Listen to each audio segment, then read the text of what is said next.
আমাদের কথাগুলোকে এমনি করে বহুদিন মুছে দিতে ওরা কেউ পারেনি। সত্যের কথা মোরা বলেই যাব, বাধার পাহাড় যত মারি। MTV info. কবি বলছেন, স্বাধীন দেশে থাকবো সুখে, ফুটবে হাসি লক্ষ মুখে, এই তো ছিল কথা। কিন্তু এসব হচ্ছেটা কি, চারপাশে কার কান্না দেখি, হায়রে স্বাধীনতা। ৫৬,০০০ বর্গ মাইল, একটি স্বাধীন পতাকা, একটি স্বাধীন ভূখণ্ড, যাদের রক্তের বিনিময়ে আমরা উপহার পেয়েছি। আজকে এই রাতের গভীরে তাদের জন্য দোয়া করছি, আল্লাহ তাআলা তাদের সকলকে জান্নাতের মেহমান বানাক। যারা ঈমান নিয়ে যারা ইন্তেকাল করেছে, আল্লাহ তাআলা সকলকে জান্নাতের মেহমান বানাক, আমিন। গোটা বিশ্বময় আলেমদের উপরে, মুসলিম ইসলামপন্থীদের উপরে এক কঠিন দুর্দিন যাচ্ছে, ঠিক নয় কি? এর দুটি কারণ, এক পারিপার্শ্বিক অবস্থা, দ্বিতীয়ত হচ্ছে ঈমানি দুর্বলতা। আপনারা কি মনে করেন মাদারীপুরের ভাইয়েরা, আপনারা কি মনে করেন বড় বড় ওলামায়ে কেরাম যারা, তারা আজ ময়দানে নেই? তারা কোথায় আছেন? সবাই বলেন, কারণ কি? হক কথা বলার কারণে, রাইট। আমি জীবন ঘনিষ্ঠ কিছু কথা আপনাদেরকে বলার চেষ্টা করব ইনশাআল্লাহ। ইমাম ইবনে তাইমিয়া রাহিমাহুল্লাহ তিনি বলছেন যে, হক্কানি ওলামায়ে কেরামদেরকে, আপনাদের কথাই আসি, হক্কানি ওলামায়ে কেরাম আজ ময়দানে নেই। তারা সবাই আছে কোথায়? জেলখানায়। ইমাম ইবনে তাইমিয়া রাহিমাহুল্লাহ বলেন, তিনি বলেছেন যে হক্কানি ওলামায়ে কেরামদেরকে ৩ জায়গায় পাওয়া যাবে। এক, মাটির নিচে, অর্থাৎ তারা ইন্তেকাল হয়েছে। আমাদের মাঝখান থেকে যেরকম হারিয়ে গেছেন যুগের শ্রেষ্ঠ আলেম আহমদ শফি সাহেব রাহিমাহুল্লাহ, আমরা যেরকম হারিয়ে ফেলেছি জুনায়েদ বাবু নগরী রাহিমাহুল্লাহ আলাইহি সহ বড় বড় ওলামায়ে কেরামদেরকে, হক্কানি ওলামায়ে কেরাম যারা, তাদেরকে ৩ জায়গায় পাওয়া যাবে। এক, কবরে। কোথায়? কবরে। ২, জিহাদের ময়দানে। ৩, জালেমের জেলখানায়। ঠিক আছে? জেলখানায় হক্কানি ওলামায়ে কেরাম পাওয়া যায়, তার প্রমাণ হচ্ছে ইমাম আবু হানিফা, ইমাম আহমদ ইবনে হাম্বল, মুজাদ্দিদ আল-ফাসানি, হুসাইন আহমেদ মাদানী, ইমাম বুখারী, কাসিম নান্তুবি, এরা জীবনের অর্ধেক সময় জেলখানায় কাটিয়েছেন। আল্লাহু আকবার। আমি এ ব্যাপারে আপনাদের সামনে 5 মিনিট কথা না বললেই নয়।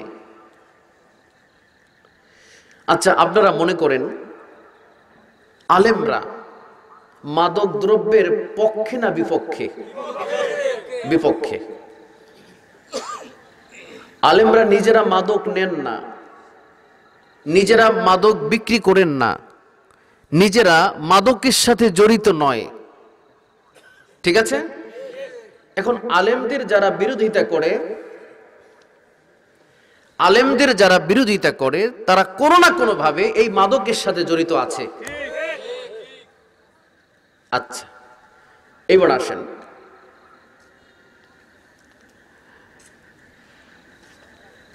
আলেমরা চান এই দেশে হিন্দু তার ধর্ম পালন করুক, আর মুসলমান তিনি তার ধর্ম, তিনি তার মাহফিল, তিনি তার নামাজ, তিনি তার হক কথা এই ময়দানে বলুক। এটা আলেমরা চান, ঠিক নয় কি? আলেমরা চান এই দেশের নারীরা পর্দা পুশিদার সাথে থাকুক, ইসলামী ভাব গাম্ভীর্যের সাথে তিনি তার ধর্ম পালন করুক, আর হিন্দুও ঠিক তার ধর্ম পালন করুক। এটা আলেমদের চাওয়া। যারা এটা চান না, হিন্দুরা তার ধর্ম পালন করুক, হিন্দুর মূর্তির সামনে যখন কোরআন রেখে যখন অপমান করা হয়, তখন মুসলমানদের রক্তে বুকে রক্ত খনন শুরু হয়ে যায়। এই হিন্দুর মন্দিরের মূর্তির পায়ে যারা কোরআন রেখে পাগল ইকবাল সাজিয়ে যারা নাটক করে, তারাই চান না বাংলাদেশে মুসলমান হিন্দু শান্তিতে বসবাস করুক, তারা চান না, ঠিক কিনা বলুন? তৃতীয়ত হচ্ছে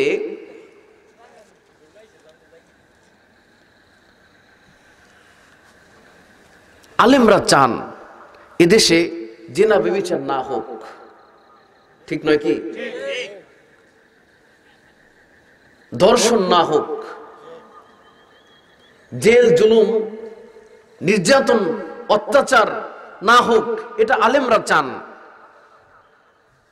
যারা এটা চান না তারা কোনো না কোনো ভাবে এই অন্যায়ের সাথে জড়িত, যার কারণে জেল জুলুম নির্যাতন তারাই করছে যারা আলেমদের সহ্য করতে পারে না, ঠিক কিনা বলুন? আল্লাহ তাআলা আলেমদেরকে রহম করুন, আমরা বলি আমিন। আলেমরা চান এদেশের মুসলমানেরা কেবল আল্লাহর ইবাদত করবে। কার ইবাদত করবে? তার সামনে, কেবল মাত্র তার সামনে মাথা নত করবে যিনি আমাদেরকে সৃষ্টি করেছেন। কে? আল্লাহ। অন্য কারো সামনে, শুনুন, অন্য কারো সামনে মাথা নত করবে না, এটা আলেমরা চান। মূর্তির নামে হোক, ভাস্কর্যের নামে হোক, চেতনার নামে হোক, মাজারের নামে হোক, কবরের নামে হোক, চিতাখোলা বানিয়ে, পূজাখোলা বানিয়ে মানুষ মানুষের সামনে, কোনো গাছের সামনে, কোনো মাছের সামনে মাথা নত করবে না, এটা আলেমরা চান, ঠিক কিনা বলুন? যারা এটা চায় না, যারা চেতনার নামে, যারা মূর্তির নামে, যারা মাজারের নামে, যারা চান মানুষ মানুষের সামনে মাথা নত করবে, মানুষ মূর্তির সামনে মাথা নত করবে, মানুষ খাম্বার নিচে সিজদা দেবে, মানুষ মানুষ হয়ে মানুষের পূজা করবে, এটা যারা চান তারাই আলেমদেরকে নির্যাতন করেন, ঠিক কিনা বলুন? ইমাম আবু হানিফা রাহিমাহুল্লাহ নাম শুনেছেন? তিনি বলছেন যারা আলেমদের বিরোধিতা করবে, যারা ইসলামের বিরোধিতা করবে, যারা ইসলাম বিদ্বেষী হবেন, তাদের শাস্তি হবে তিনটি। কয়টি? এক, ইসলাম বিদ্বেষী কোন ব্যক্তি যদি মারা যায়, আপনাদের এই সমাজে আছে ইসলাম বিদ্বেষী মানুষ? ইসলাম বিদ্বেষী মানুষ যদি মারা যায়, ইমাম আবু হানিফা রাহমাতুল্লাহ আলাইহি বলছেন, আমি বলিনি, তিনি বলছেন যে মুসলিম বিদ্বেষী, ইসলাম বিদ্বেষী, কোরআন বিরোধী কোন মানুষ যদি মারা যায়, তাহলে ওই ব্যক্তির জানাজা হবে না। কি হবে না? আমার কথা নাই, আল্লাহ ঠিক তাই বলেছেন। আল্লাহ রাব্বুল আলামিন বলেন সূরা তাওবা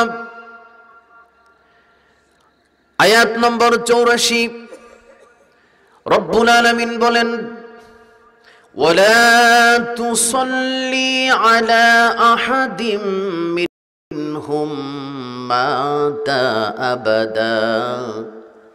ইসলাম বিদ্বেষী, কোরআন বিদ্বেষী,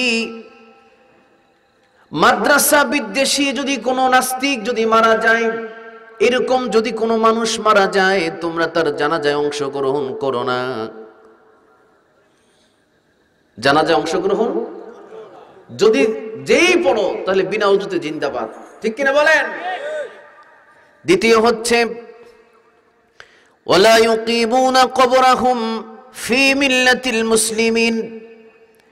এই ধরনের পাপিষ্ঠ ব্যক্তি, কোরআন বিরোধী, জীবনে তাকে কোরআনের মাহফিলে পাওয়া যায়নি, কোনো সহযোগিতায় পাওয়া যায়নি, মসজিদ মাদ্রাসার কোনো দানে পাওয়া যায়নি, মাহফিল হোক এটা তিনি চান না, এটা তিনি, এরকম মানুষ যদি মারা যায়, কোরআন দিয়ে সমাজ চলুক, কোরআন দিয়ে যে জীবনকে পরিচালনা করুক, এটা যারা চায় না, এই ধরনের মানুষ যদি মারা যায়, ওয়ালা ইউকিমুনা কবরাহুম ফি মিল্লাতিল মুসলিমিন, তাদের জানাজা তো হবেই না। এই ধরনের মানুষ মারা গেলে তাদেরকে তোমরা মুসলমানদের কোনো গোরস্থানে কবর দিও না। তৃতীয়ত হচ্ছে ওয়ালা ইউনকিহুনা লাহুম, যারা ইসলাম বিদ্বেষী, যারা কোরআন বিদ্বেষী, তাদের সাথে তোমরা কোনো আত্মীয়তা করো না। তাদের ছেলের সাথে তোমার মেয়ে কিংবা তাদের মেয়ের সাথে তোমার ছেলেকে বিবাহ দিও না, কারণ ওই লোকটা চিহ্নিত নাস্তিক, চিহ্নিত ইসলাম বিদ্বেষী। মনে থাকবে। এই কথাটুকু বলে আমি আমার মূল আলোচনায় ফিরতে চাই যে আলেম বিদ্বেষী যদি কোনো মানুষ হয়ে থাকে, আলেমরা যদি জানাজা না পড়ান তার, শুনুন, আলেমরা যদি তার জানাজা না পড়ায়, তাহলে তার লাশ সুটকি হওয়া ছাড়া এই মাদারীপুরে উপায় আছে? সুতরাং আলেম বিদ্বেষী যদি কেউ থেকে থাকেন, আলেমদের কথা যাদের গায়ে সয় না, ইসলামের কথা যাদের ভালো লাগে না, মুসলমানদের কথা যাদের ভালো লাগে না, কোরআনের কথা যাদের ভালো লাগে না, এই দেশ স্বাধীন হয়েছে 30 লক্ষ মা বোনদের, 30 লক্ষ মানুষের রক্তের বিনিময়ে দেশ স্বাধীন হয়েছে। কোন নাস্তিকদের জন্য এক চুল পরিমাণ জায়গা ছেড়ে দেওয়া হবে না। যেহেতু এই জমিন, এই ভূখণ্ড মুসলমানদের ভূখণ্ড, এখানে নাস্তিকদের জন্য এদেশের মানুষ কোরআন নিয়ে বাঁচতে চায়, কোরআন নিয়ে মরতে চায়, কোরআন ছাড়া এক সেকেন্ডও বাঁচতে চায় না। ঠিক কিনা বলুন? প্রিয় ভাইরা আমার, খুব সাবধান হতে হবে। যারা ইসলাম বিদ্বেষী, যারা মুসলিম বিদ্বেষী, এখনো সুযোগ আছে তাদের। আল্লাহ তাআলা তাদেরকেও ইসলামের সুশীতল ছায়ার তলে আসার তৌফিক দান করুন, আমিন। প্রিয় ভাইরা আমার, যেহেতু রাত্র গভীর হয়েছে, আমি আর ভূমিকাতে কথা না বাড়িয়ে আমি আমার মূল আলোচনায় ফিরে যেতে চাই। প্রথম কথা হচ্ছে আমি কে? আমরা কে বলেন তো? মানুষ।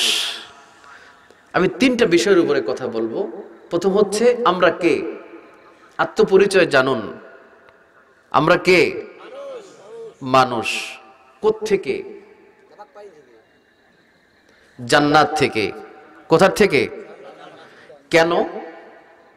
What is the cause? কেন পাঠাচ্ছেন আল্লাহ তাআলা আমাদেরকে? কেন এই জমিনে পাঠিয়েছেন? উদ্দেশ্য কি? কারণ কি? কারণ আছে না? এই 3টা বিষয়ের উপর আমরা কথা শুনবো ইনশাআল্লাহ। প্রথম কথা হচ্ছে আত্মপরিচয়। আমি হলাম একজন মানুষ। যদি কোনো ইসলাম বিদ্বেষী, দুনিয়াদারি, ভোগবাদী যদি কাউকে প্রশ্ন করা হয় আমি কে, তখন তিনি বলবেন যে আমি বানর থেকে। কি থেকে? বানর থেকে। আর যদি আমাকে আপনাকে প্রশ্ন করা হয় যে আমি কে, তা আমি হলাম মানুষ। আমি কে? মানুষ। যারা দুনিয়াদারি, যারা নাস্তিক, যারা ভোগবাদী, যারা ইহকালকে বুঝে পরকালকে স্বীকার করে না, তাদের থিওরি হচ্ছে যে আমরা মানুষ নয়, আমাদের আদি উৎস ছিল দি theory of evolution. Charles Darwin তিনি যে থিওরি দিয়েছেন যে মানুষ মূলত বানর থেকে এসেছে, কিন্তু মানুষ কশ্চিনকালও বানর ছিল না। আমরা, আমাদের আদি পুরুষ কি ছিল? মানব ছিল। লাম্মা খলাকাল্লাহু আদামা, আমাদের আদি পিতা, পৃথিবীর প্রথম মানুষ যিনি ছিলেন, তিনি ছিলেন কি? আদম আলাইহিস সালাম। তিনি ছিলেন আদম, তিনি ছিলেন মাটির। কিসের? মাটির। তিনি কখনোই বানর থেকে আসেননি, মানুষ থেকে মানুষ ছিলেন। সুবহানাল্লাহ বলুন। প্রথম প্রশ্ন হলো আমি মানুষ। আমি এই প্রশ্ন যদি, এই 2টা প্রশ্নের মধ্যে আপনাকে পার্থক্য করে দিবে, আপনি জান্নাতে যেতে চান না জাহান্নামে যেতে চান না? আমরা সবাই জান্নাতে যেতে চাই, ঠিক নয় কি? চার্লস ডারউইনের থিওরি হচ্ছে এই পৃথিবী আজকে থেকে 28 কোটি বছর আগে, আজকে থেকে 450 কোটি বিলিয়ন বছর আগে এই পৃথিবীটা ছিল পানি। পানির থেকে কোটি কোটি বছর পানি থাকার পরে এই পানির ভিতরে এক কোষী জীব, একটা এমিবা বিজ্ঞানের ভাষায় জন্ম নিয়েছে, একটা পোকা জন্ম নিয়েছে। এই পোকাটা চলতে চলতে চলতে চলতে হাঁটতে হাঁটতে চলতে চলতে একটা ব্যাঙের আকার ধারণ করেছে। ব্যাঙ চলতে চলতে চলতে চলতে হঠাৎ করে ব্যাঙটা আস্তে আস্তে বানর হয়েছে। গল্প বানিয়েছে বিজ্ঞান। কে? বিজ্ঞান গল্প বানিয়েছে যে ব্যাঙ আস্তে আস্তে, পোকা আস্তে আস্তে ব্যাঙ হয়েছে। ব্যাঙ কয়েকশো বছর পরে, কয়েক হাজার কোটি বছর পরে ব্যাঙ হয়েছে একটা বানর। আজকে থেকে 28 কোটি বছর আগে ব্যাঙ এভুলেশন পদ্ধতি অর্থাৎ পরিবর্তন হয়ে ব্যাঙ হয়ে গেছে একটি বানর। বানর থেকে বানর চলতে চলতে ল্যাস পড়ে গিয়ে আজকে থেকে 28 কোটি বছর আগে বানর হয়েছে মানুষ। নাউজুবিল্লাহ বলুন। আল্লাহ রাব্বুল আলামিন বলেন, ওয়ালাকাদ খালাকনাল ইনসানা মিন সুলালাতিন মিন তিন। রব্বুল আলামিন বলেন, শোনো শোনো দুনিয়ার মানুষ, ওয়ালাকাদ খালাকনাল ইনসানা, আমি মানুষ সৃষ্টি করেছি সুলালাতিন মিন তিন, ঠনঠনে শুকনো মাটি দিয়ে আমি আল্লাহ রব্বুল আলামিন মানুষকে সৃষ্টি করেছি। অন্যদিকে আল্লাহ রব্বুল আলামিন সূরা আর রহমানের মধ্যে বলেন, খালাকাল ইনসানা মিন সালসালিম মিন কাল ফাখখার ওয়া খালাকাল জান্না মিন মারিজিম মিন নার। আমি আল্লাহ রাব্বুল আলামিন খালাকাল ইনসানা মিন সালসালিম মিন কাল ফাখখার, আমি আল্লাহ রাব্বুল আলামিন মানুষদেরকে সৃষ্টি করেছি ঠনঠনে শুকনো মাটি দিয়ে। সুতরাং বিজ্ঞানের এই কিচ্ছা কাহিনী আমাদের আল্লাহ রাব্বুল আলামিনের কোরআনের কাছে ফিকে হয়ে যায়, মিথ্যা হয়ে যায়, এগুলো অবাঞ্ছিত হয়ে যায়। তাহলে প্রথম প্রশ্ন হচ্ছে, আমি কে? মানুষ। মানুষের থেকে মানুষ এসেছি, বানর থেকে মানুষ হয়নি। কশ্চিনকালও মানুষের গোষ্ঠী, আমাদের অর্জি, আমাদের বাপ দাদা, আমাদের দাদার দাদা, পরদাদা কখনোই বানর ছিল না, তারা ছিল মানুষ। আমরাও ঠিক তাদের উত্তরসূরি মানুষ হয়েছি, আমরা কখনোই বানর ছিলাম না। কখনোই বানর ছিলাম না। দ্বিতীয় প্রশ্ন হচ্ছে, আমি কোত্থেকে? কোত্থেকে? আপনারা কথা বলতে জানেন না। জান্নাত থেকে। আমাদের আদি বাসস্থান হচ্ছে জান্নাতে। আল্লাহ রাব্বুল আলামিন বলেন, وَقُلْنَا يَا آدَمُ اسْكُنْ أَنْتَ وَزَوْجُكَ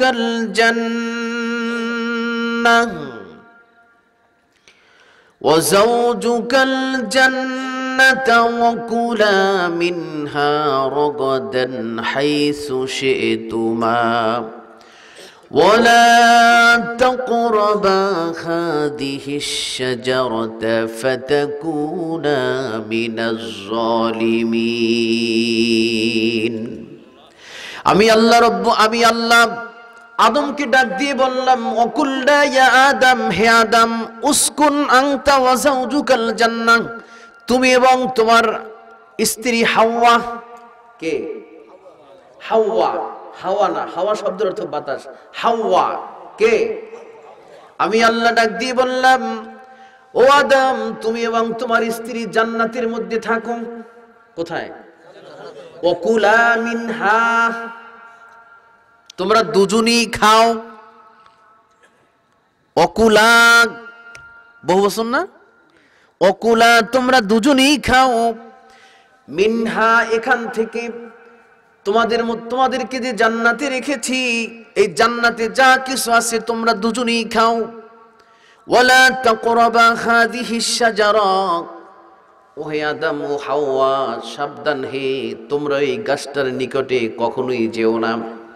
গাছটার নিকটে ওকুলা মিনহা রগাদান হাইসু শি'তুমা, তোমাদের যা মন চায় তাই খাও, তোমরা স্বাচ্ছন্দ্য মতো জান্নাতে বসবাস করো।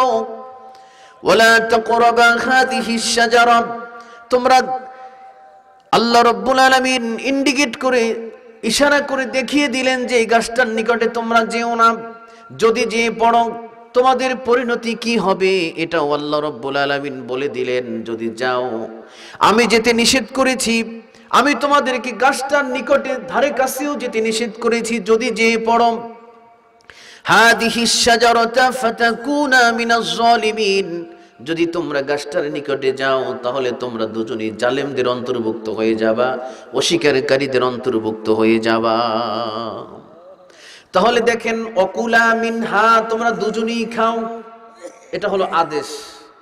এটা কি আদেশ? আসছে কোথা থেকে? সবাই বলেন জান্নাত থেকে।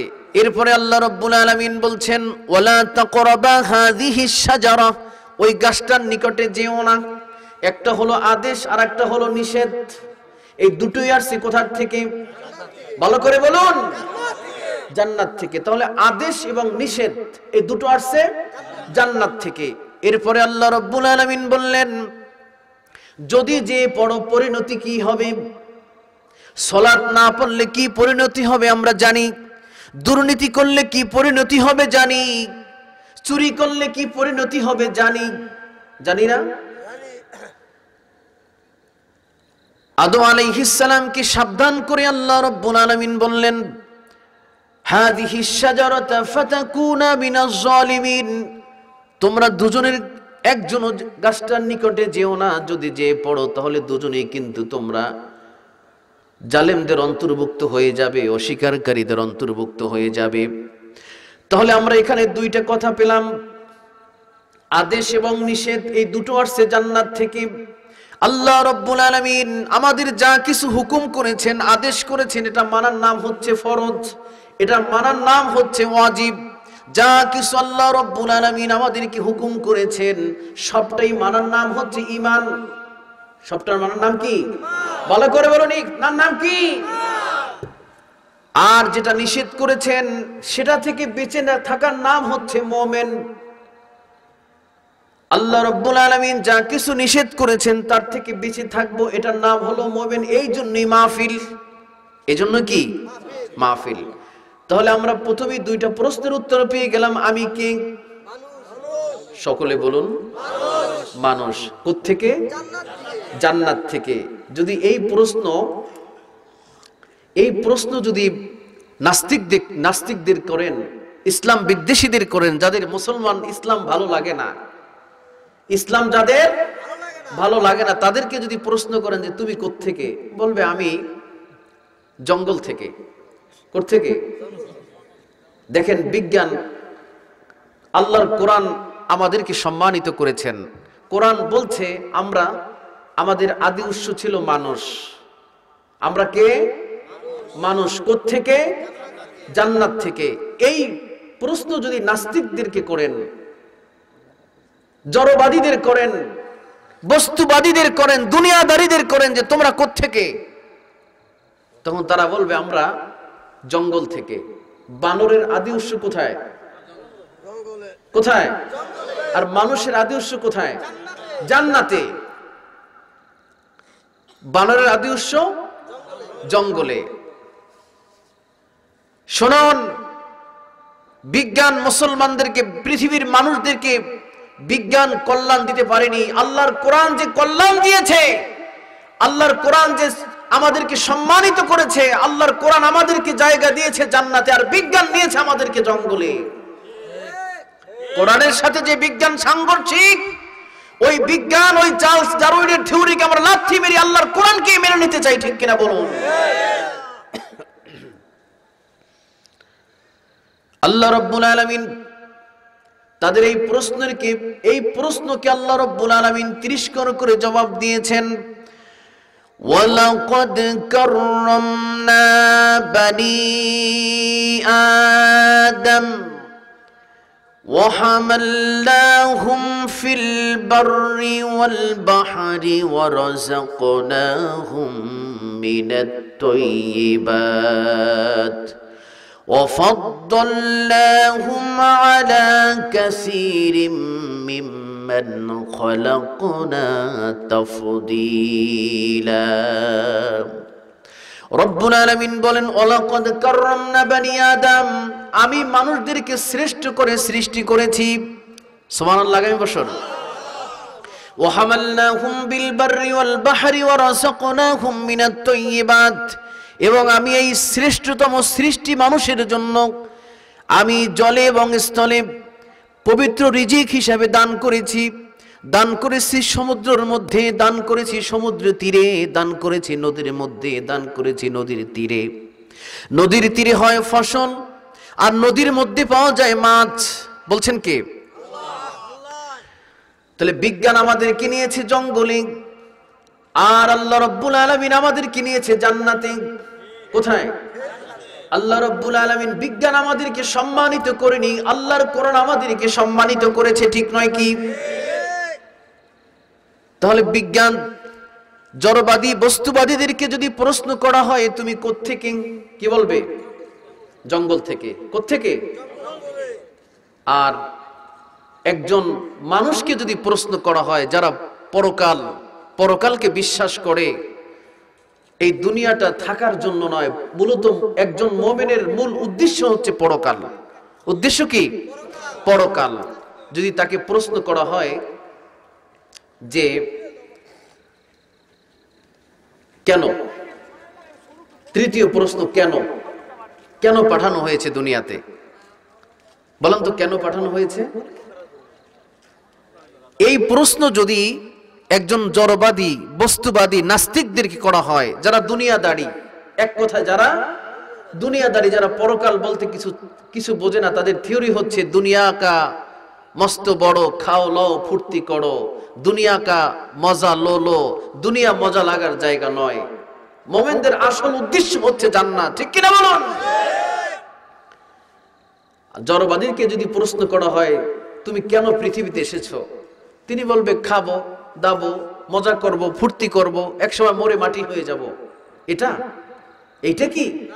আল্লাহ রাব্বুল আলামিন তাদের এই কথাকে তিরস্কার করে ধিক্কার দিয়ে আল্লাহ রাব্বুল আলামিন বলেন আফা হাসিবতুম আন্নামা খালাকনাকুম আবাসাও ওয়া আন্নাকুম ইলাইনা লা তুরজাউন।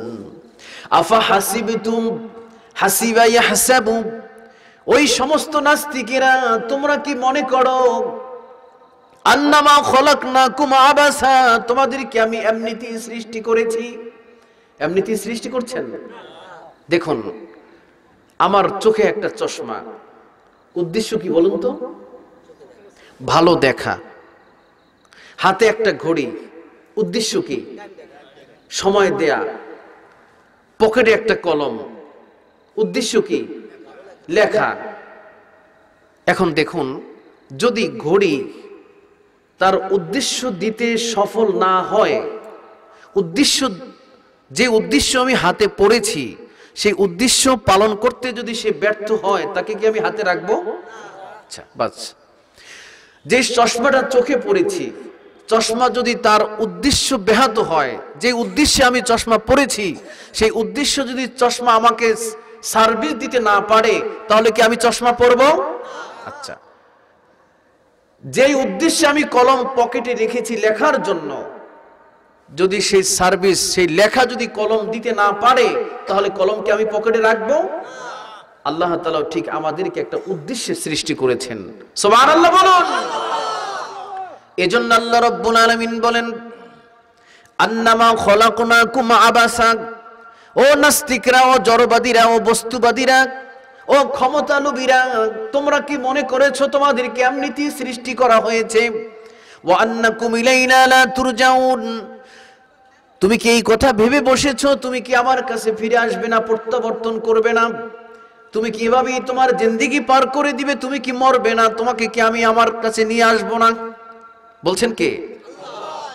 ওয়া আন্নাকুম ইলাইনা লা তুরজাউন, তুমি কি প্রত্যাবর্তন করবে না? তোমাকে কি নেক্সটে আমার কাছে ফিরে আসতে হবে না?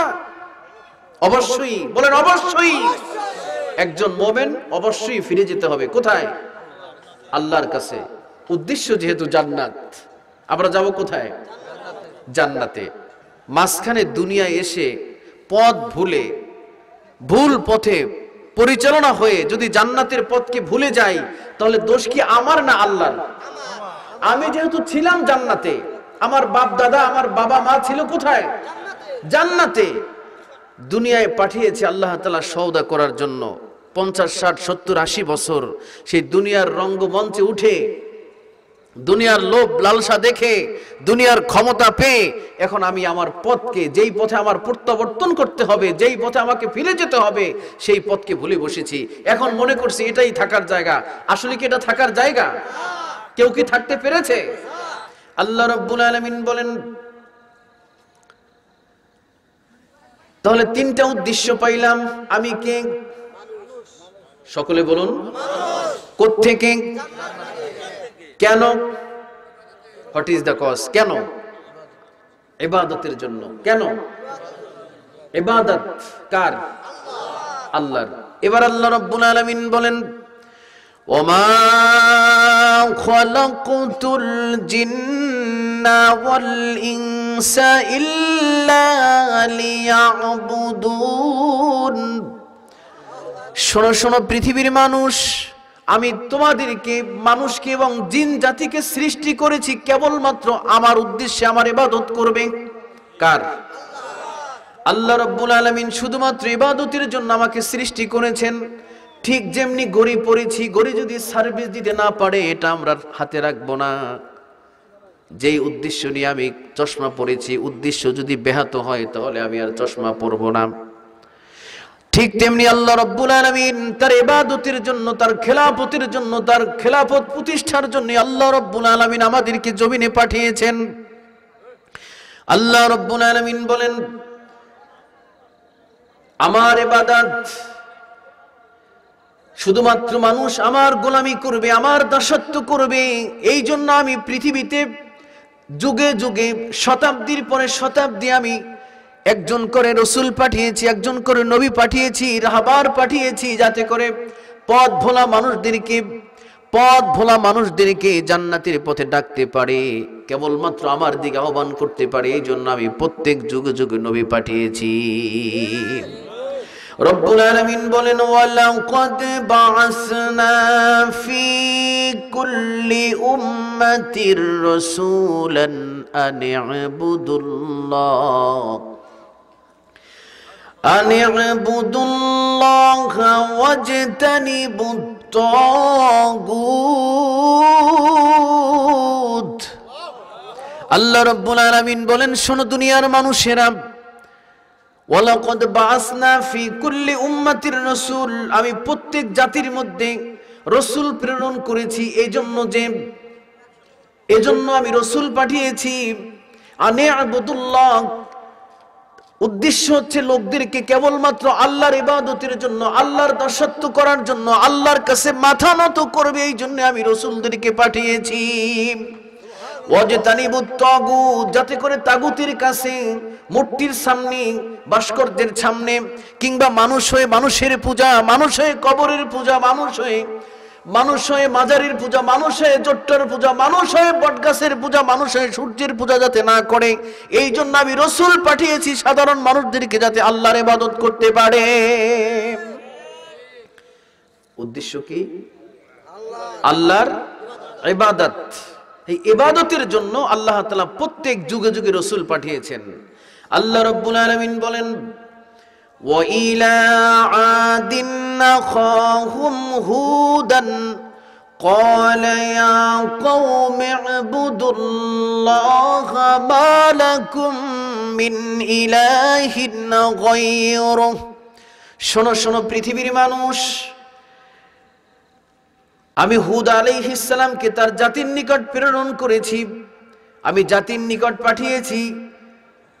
হুদ আলাইহিস সালাম তার জাতির নিকটে, তার কওমের নিকটে এসে বলছেন, ক্বালা ইয়া কওমি ইবুদুল্লাহ, আমার জাতি, আমার গ্রামবাসী, ও আমার জনপদের লোকেরা, তোমরা কেবলমাত্র আল্লাহর ইবাদত করো। কার? কারণ সেই যুগে মানুষ ইবাদত মানুষ হয়ে মানুষের সামনে মাথা নত করত, এই যুগে করে না।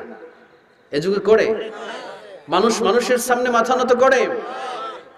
কেবলমাত্র মানুষ আল্লাহর সামনেই সারেন্ডার করবে, অন্য কারো কাছেই সারেন্ডার করতে পারে না। ঠিক কিনা বলুন? এরপরে আল্লাহ রাব্বুল আলামিন বলেন, وَإِلَى ثَمُودَ أَخَاهُمْ صَالِحًا قَالَ يَا قَوْمِ اعْبُدُوا اللَّهَ مَا لَكُمْ مِنْ إِلَٰهٍ غَيْرُهُ।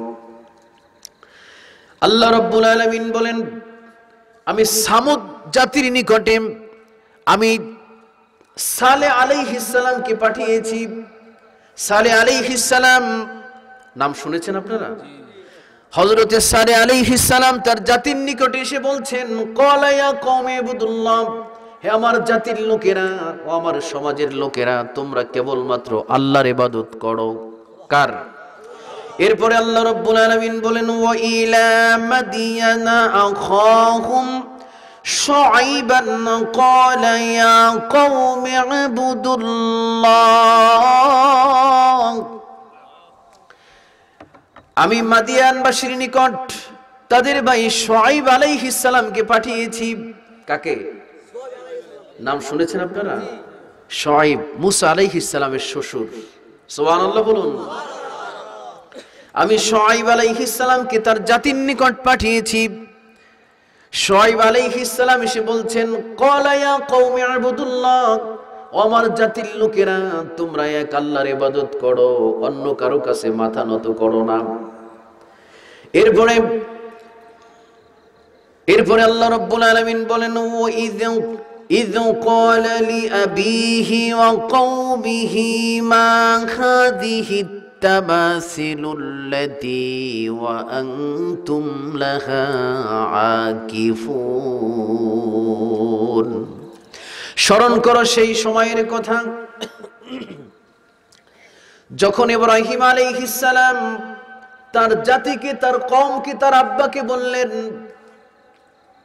মা হাযিহিত তামাসিলুল্লাতী, হে আমার জাতি, হে আমার আব্বা, তোমরা এগুলো কি করছো? কেন তোমরা মূর্তির সামনে বসে আছো? কেন তোমরা মূর্তির পূজা করছো? কেন তোমরা মূর্তির সামনে খাবার দিচ্ছ? বলছেন কে?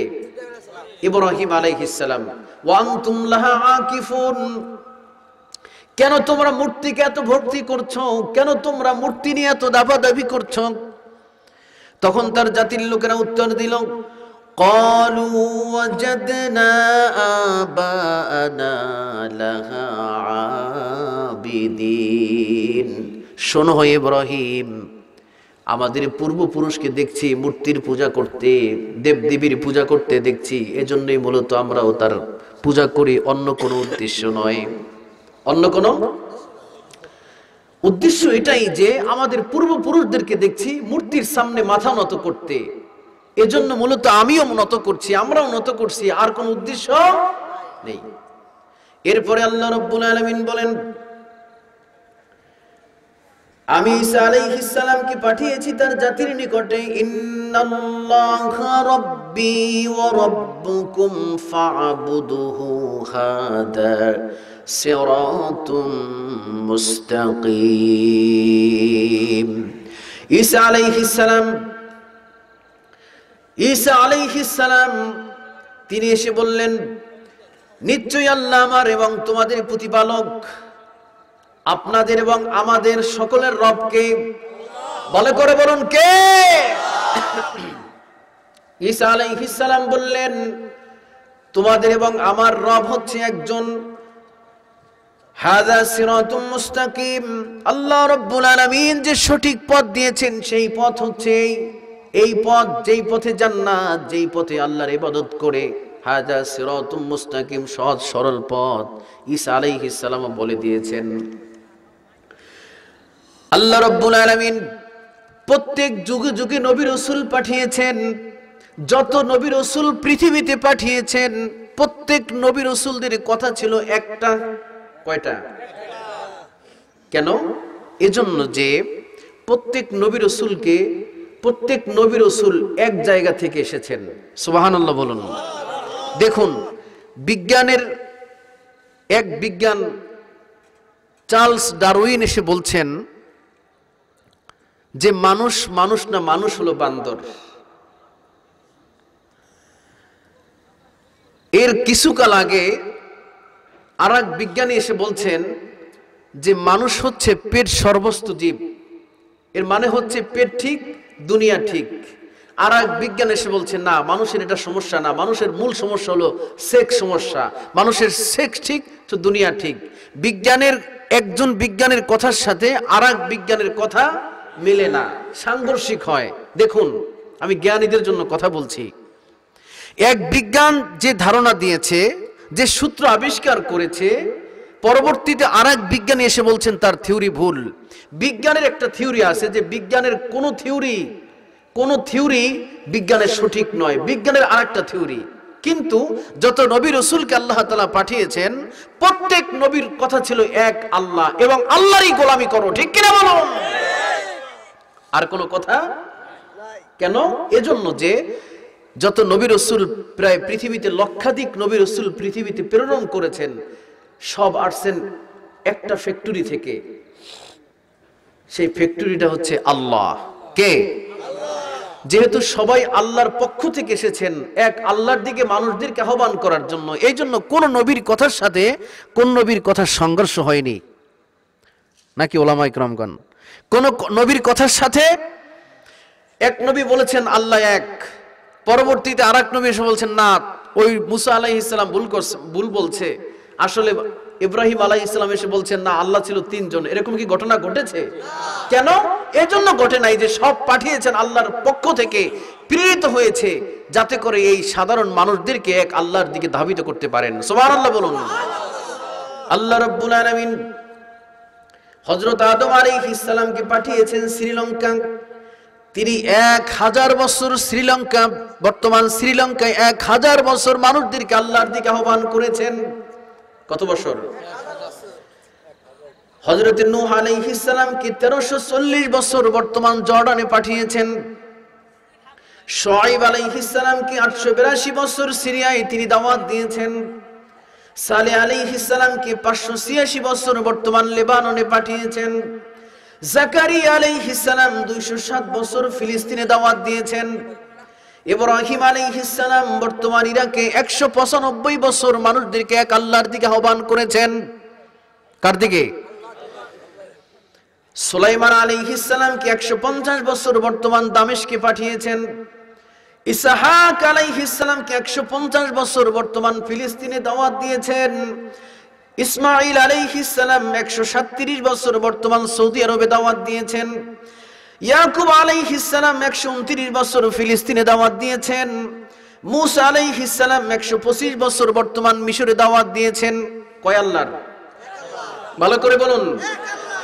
ইউসুফ আলাইহিস সালামকে আল্লাহ রাব্বুল আলামিন বর্তমান ফিলিস্তিনে পাঠিয়েছেন, 110 বছর দাওয়াত দিয়েছেন। ঈসা আলাইহিস সালামকে আল্লাহ রাব্বুল আলামিন বর্তমান জেরুজালেমে পাঠিয়েছেন, 95 বছর। এই ঈসা আলাইহিস সালাম তার জাতিকে, তার কওমকে, তার গ্রামবাসীকে, তার দেশবাসীকে আল্লাহর দিকে আহ্বান করেছেন। সর্বশেষ সবার পরে আখিরি নবী, নবীদের নবী, বিশ্ব নবী মুহাম্মদুর রাসূলুল্লাহ সাল্লাল্লাহু আলাইহি ওয়াসাল্লামকে বর্তমান সৌদি আরবে 63 বছর হায়াত দিয়ে তিনি এই দ্বীনের দাওয়াত দিয়ে গিয়েছেন। তায়েফে গিয়েছে, খন্দকে গিয়েছে, হুনাইনে গিয়েছে, তায়েফে গিয়েছেন, বদরে। যেখানেই গেছেন সেখানেই বাতিল শক্তি মোকাবেলা করে, বাতিল শক্তিদের সাথে প্রত্যেক নবী লড়াই করে এক আল্লাহর দাওয়াত দিয়েছেন।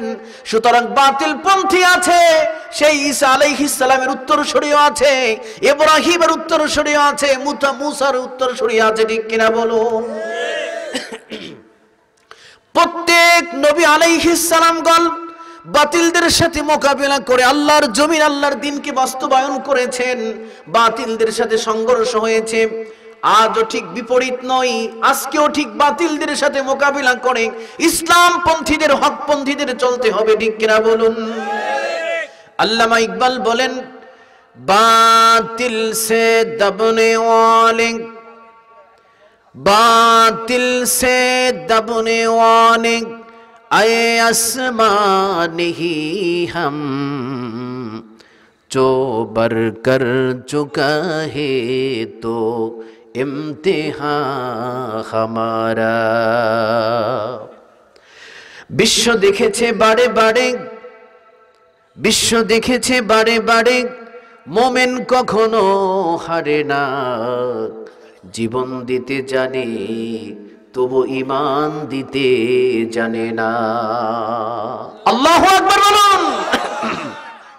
হয় আল্লাহর দ্বীনের পথে চলে হয় শাহাদাত, নয়তো গাজী হয়ে ফিরে আসতে হবে, কিন্তু বাতিলদের সামনে মাথা নত করা যাবে না।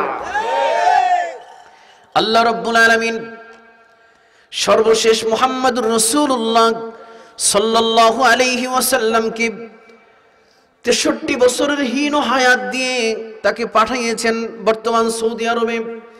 তিনি এসে বললেন, প্রত্যেক নবী ডাক দিয়েছেন তার জাতিকে, ওয়াইলা আদিন আখাফুম শুআইবান ক্বালা ইয়া কওমি ইবুদুল্লাহ। শুআইব ডাক দিলেন তার গ্রামবাসীকে, ইব্রাহিম আলাইহিস সালাম ডাক দিলেন ইরাকবাসীকে, মুসা আলাইহিস সালাম ডাক দিলেন মিশরবাসীকে।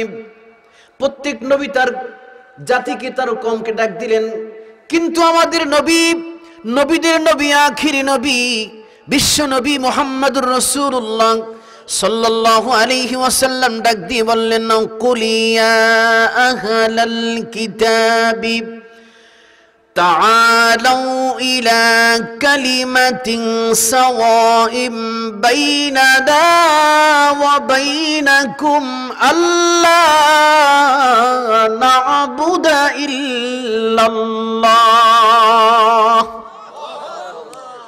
কুল ইয়া আহলাল কিতাব, ও কিতাবদারীরা, ও ইহুদিরা, ও খ্রিস্টানরা, ও মজাসিরা, তাআলাউ তোমরা আসো, ইলা কালিমাতিন একটা বাক্যের দিকে। কয়টা? সাওয়াইম বাইনানা ওয়া বাইনাকুম, যা তোমাদের মধ্যে আমাদের মধ্যে একত্রিত করে দিবে।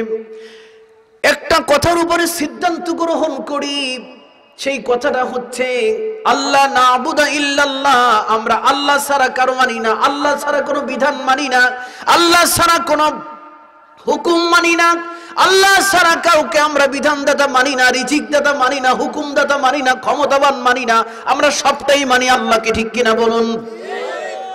আল্লাহ না'বুদা ইল্লাল্লাহ। ও ইহুদিরা আসো, আমরা একটা কথার উপরে ঐক্যবদ্ধ হয়ে যাই, ঐক্যমত পোষণ করি, সেটা হচ্ছে আল্লাহ না'বুদা ইল্লাল্লাহ, আমরা এক আল্লাহর ইবাদত করি।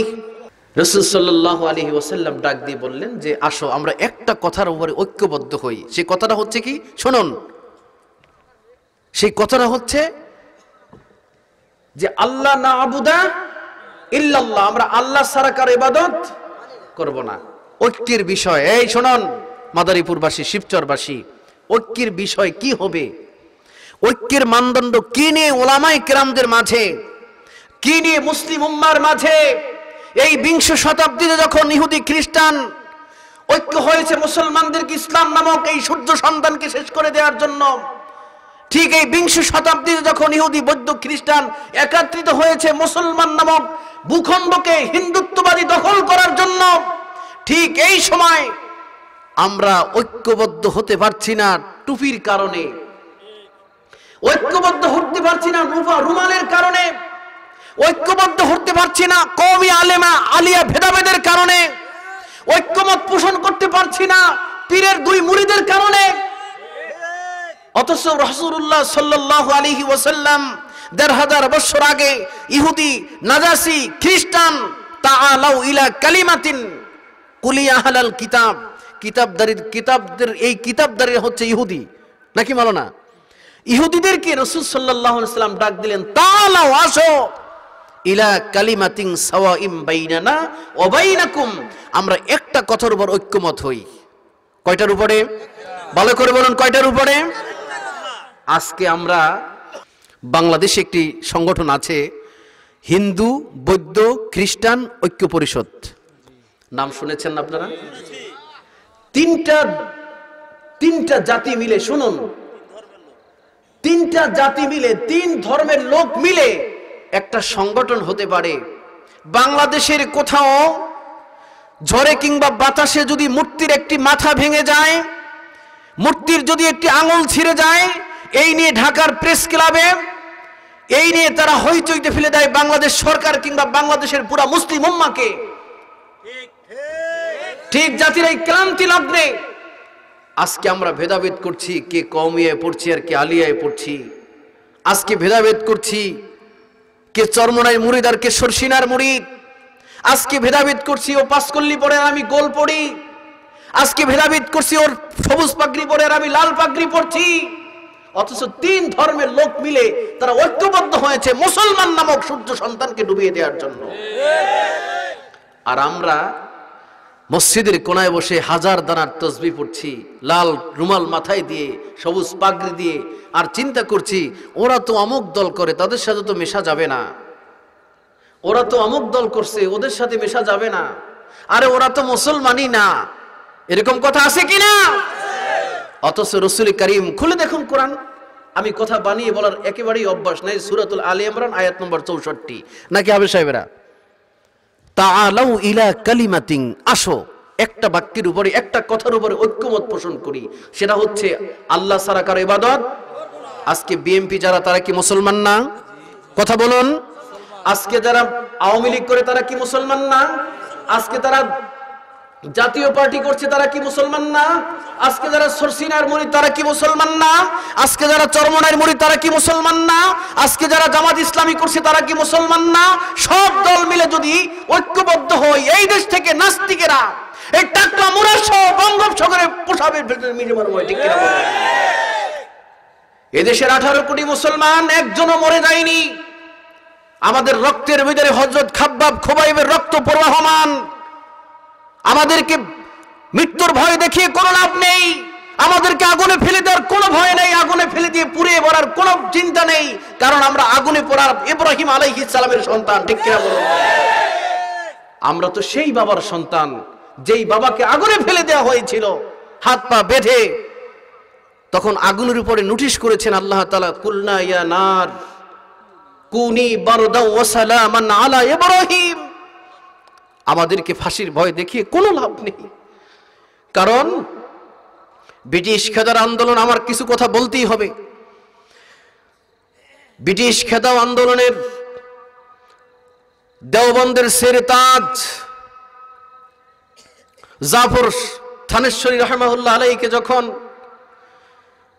এই দেশে মুসলমানদেরকে যখন কোরআনের দাওয়াত দিচ্ছিলেন, যখন ব্রিটিশদের বিরুদ্ধে আন্দোলন গড়ে তুলেছিলেন মাওলানা জাফর থানেশ্বরী রাহমাহুল্লাহ, তখন ব্রিটিশ বিনিয়ারা ইস্ট ইন্ডিয়া কোম্পানির বিরুদ্ধে যিনি আন্দোলন গড়ে তুলেছিলেন, তখন ব্রিটিশেরা এই লাল চামড়ার কুত্তাটা মাওলানা জাফর থানেশ্বরী রহমতুল্লাহ আলাইকে একটি ট্রাইব্যুনাল গঠন করে তাকে রায় দেওয়া হয়েছে যাবজ্জীবন কারাদণ্ড। যাবজ্জীবন কারাদণ্ড দেওয়ার পরে ব্রিটিশ বিনিয়ারা চিন্তা করলো তাকে কোথায় রাখা যায়। চিন্তা করতে করতে তারা বের করলো যে এই মাওলানা জাফর থানেশ্বরীকে রাখতে হবে আন্দামান দ্বীপপুঞ্জের কালো পানির দেশে। তাদের সিদ্ধান্ত অনুযায়ী তাকে হাত পা বেঁধে, ভারত উপমহাদেশ থেকে তাকে হাত পা বেঁধে, রাস্তার দুই ধারে লক্ষ লক্ষ হাজার হাজার মানুষ দাঁড়িয়ে আছে। একজন আলেম দেওবন্দের সেরে তাজ তাকে হাত পা বেঁধে যখন জেলখানার থেকে বের করে যখন নিয়ে যাচ্ছে আন্দামান দ্বীপপুঞ্জের কালো পানির দেশে, তখন হাজার হাজার মানুষ দেখছে আর চোখের পানি ঝরছে, নারী পুরুষ সবাই দেখছে। হঠাৎ করে তিনি দেখলেন দুইটা বাচ্চা এবং এক নারী, বোকরা পরিহিতা এক নারী, তিনি দাঁড়িয়ে আছেন রাস্তার পাশে। তিনি যখন হাত পা বাঁধা অবস্থায় কাজ দিয়ে যাচ্ছিলেন, তখন তিনি দেখলেন ওই মহিলা হচ্ছে আর কেউ নয়, তারই স্ত্রী, আর সন্তানরা যে দাঁড়িয়ে আছে ওই সন্তানরা হচ্ছে তারই সন্তান। প্রিয় মাদারীপুরবাসী, যখন হাত পা বাঁধা অবস্থায় জাফর থানেশ্বরী রহমতুল্লাহ আলাইকে যখন নিয়ে যাওয়া হচ্ছিল, তখন স্ত্রী বললেন, স্বামী আমার, আপনার তো যাবজ্জীবন কারাদণ্ড হয়েছে, আপনাকে তো নিয়ে যাচ্ছে আন্দামান দ্বীপপুঞ্জের কালো পানির দেশে, আপনি আমাদেরকে কি বলে যাচ্ছেন? আপনাদের সন্তানদের ব্যাপারে কি বলে যাচ্ছেন? তখন জাফর থানেশ্বরী রহমতুল্লাহ আলাইহি বলছেন, আমি সে কথা বলার জন্যই তোমার সামনে দাঁড়িয়েছি। আমি একটা কথা বলে দিতে চাই তোমাদেরকে, যেই কথা ইব্রাহিম আলাইহিস সালাম তার দুধের বাচ্চা হাজেরা রাদিয়াল্লাহু তাআলা আনহাকে আর তার দুধের বাচ্চা ইসমাইল এবং তার স্ত্রী হাজেরাকে যখন মরুভূমিতে রেখে যখন তারা চলে যাচ্ছিল আল্লাহর উপরে তাওয়াক্কুল করে, আজকে আমি তোমাদেরকে সেই কথাই বলতে চাই, আমিও ঠিক তোমাকে আমার বাচ্চাকে আল্লাহর উপরে তাওয়াক্কুল করে গেলাম। এ হচ্ছে মুসলমানদের ইতিহাস ভাইয়েরা আমার, একথা ভুলে গেলে চলবে না। আজকে জেল জুলুম নির্যাতন অত্যাচার ওলামায়ে কিরামদের এটা উত্তরসূরি থেকে, এটা ওয়ারিস সূত্রে পাওয়া, এটা ওয়ারিস সূত্রে কাসিম নানতুবি রাহিমাহুল্লাহ, হুসাইন আহমেদ মাদানী, ইমাম বুখারীর মতো মানুষ তাদের দীর্ঘ একটা জীবন জেলখানায় জালেমদের কারাগারে মরতে হয়েছে। আমাদেরকেও সিদ্ধান্ত নিতে হবে, আমাদেরকেও সিদ্ধান্ত নেওয়ার সময় এসেছে। জীবন থাকলে যদি থাকে সেটা আল্লাহর জন্য। কার জন্য? যদি মরে যাই সেটা হবে কার জন্য? আল্লাহ রাব্বুল আলামিন বলেন, কুল ইন্না সলাতি ওয়া নুসুকি ওয়া মাহইয়ায়া ওয়া মামাতি লিল্লাহি রাব্বিল আলামিন। শোনো দুনিয়ার মানুষেরা, তোমার নামাজ তোমার কুরবানি, আমার নামাজ আমার কুরবানি, আমার জীবন আমার মরণ, ওয়া মামাতি লিল্লাহি রাব্বিল আলামিন, একজনের জন্য, তিনি হলেন আমার রব। যদি জীবন থাকে আল্লাহর জন্য থাকবে, যদি জীবন দিতে হয় তাও আল্লাহর জন্য, ইসলামের জন্য, কোরআনের জন্য জীবন দেওয়ার জন্য প্রস্তুত আছেন কারা কারা? হাত উঁচু করে দেখান। আল্লাহু আকবার, তাকবীর, আল্লাহু আকবার, দিন ইসলাম জিন্দাবাদ, জিন্দাবাদ, ইয়ার মুসলিম এক হও, ইয়ার মুসলিম এক হও, এক হও, আল্লাহু আকবার। প্রিয় ভাইরা আমার, আজকের এই জাতির ক্লান্তি লগ্নে কে কোন পীরের মুরিদ, কে কোন দল করেন, কে কোন সবক আদায় করেন, কে কোন উসুল পালন করেন, এটা আমাদের এই মুহূর্তে ঐক্য করা দরকার একটা জায়গায়। সেটা হচ্ছে আল্লাহ না আবুদা ইল্লাল্লাহ, আমরা আল্লাহ ছাড়া কারো ইবাদত করব না। বিএনপির যারা বিএনপি করেন, আমি কোনো দল করি না, দল বুঝি না, হি ইজ অ্যানাদার সাবজেক্ট, ওটা আমার সাবজেক্টও না। আমি আল্লাহকে, আল্লাহর রসুলকে ভালোবাসি, আল্লাহর দিন আল্লাহর জমিনে প্রতিষ্ঠা হোক, এটা কি আপনারা চান না? গোটা বাংলাদেশ এবং ভারত সফর করে আমার অ্যানালাইসিস এই যে কে বিএনপি করে, কে আওয়ামী লীগ করে, কে জাসদ করে, কে বাসদ করে, কে জাতীয় পার্টি করে, সবার একটা কথা যে আমরা বিএনপির শাসন দেখেছি, আওয়ামী লীগের শাসন দেখেছি, জাতীয় পার্টির সৌর শাসক দেখেছি, আমরা পাকিস্তানের শাসক দেখেছি।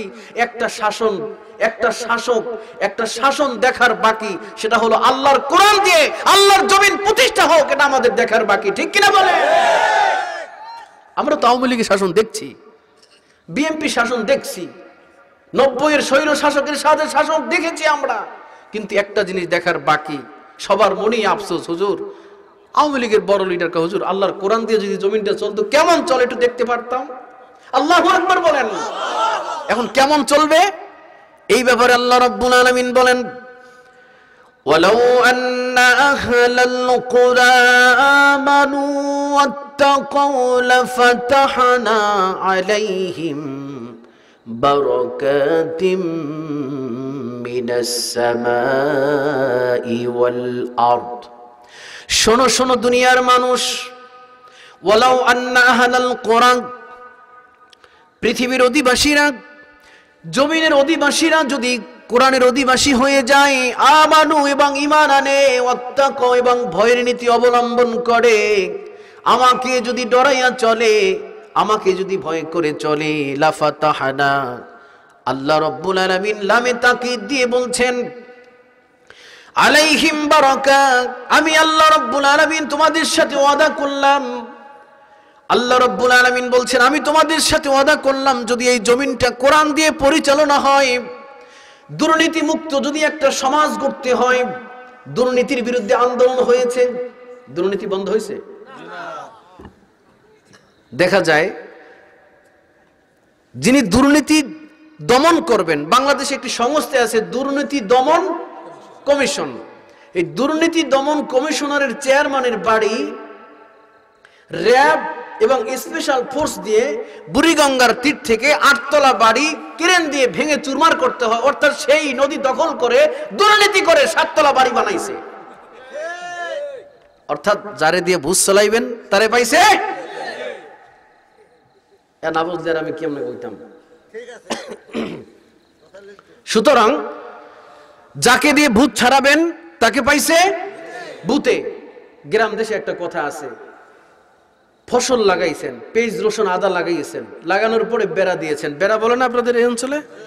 বেড়া দিয়েছেন যাতে করে ফসল না খেতে হয়, কেউ যেন গরু ছাগলে বকরিতে যেন না খায়। পরে দেখা যায় বেড়াই ফসল খাইছে। দুর্নীতি দমন কমিশন গঠন হয়েছে যাতে করে দুর্নীতি না হয়, কিন্তু দুর্নীতি সমাজের রন্ধে রন্ধে রন্ধে রন্ধে প্রবেশ করে একটা জাহান্নামের একটি অগ্নিগর্ভ হয়েছে।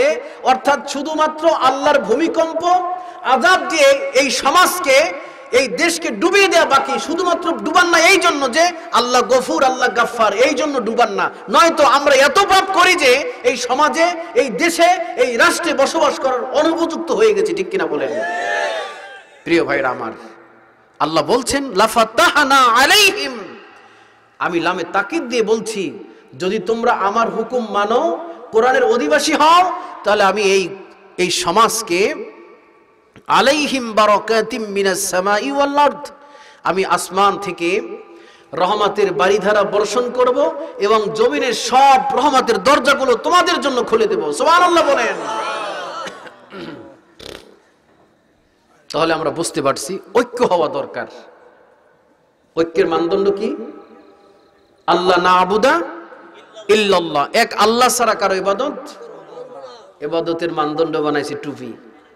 যে হুজুর তো পাঁচকল্লি পড়ছে, আমি তো বলি গোল টুপি, দরকার নাই। আবার কেউ কেউ মুরব্বী সাজছে যে না আমি তো বড় মুরব্বী, আমি তো বড় পিসাব, আমার কাছে সবার আসতে হবে। শয়তানে মাথার মধ্যে ডিম পাড়ছে মেয়া। কে বড় কে ছোট, কে প্রধান বক্তা আর কে বিশেষ বক্তা, এটা নির্ধারণ করবেন আল্লাহ। এটা মানুষের নির্ধারণ করা দরকার নাই তো। কিসের প্রধান বক্তা মেয়ে? আন্দাজি মেয়া।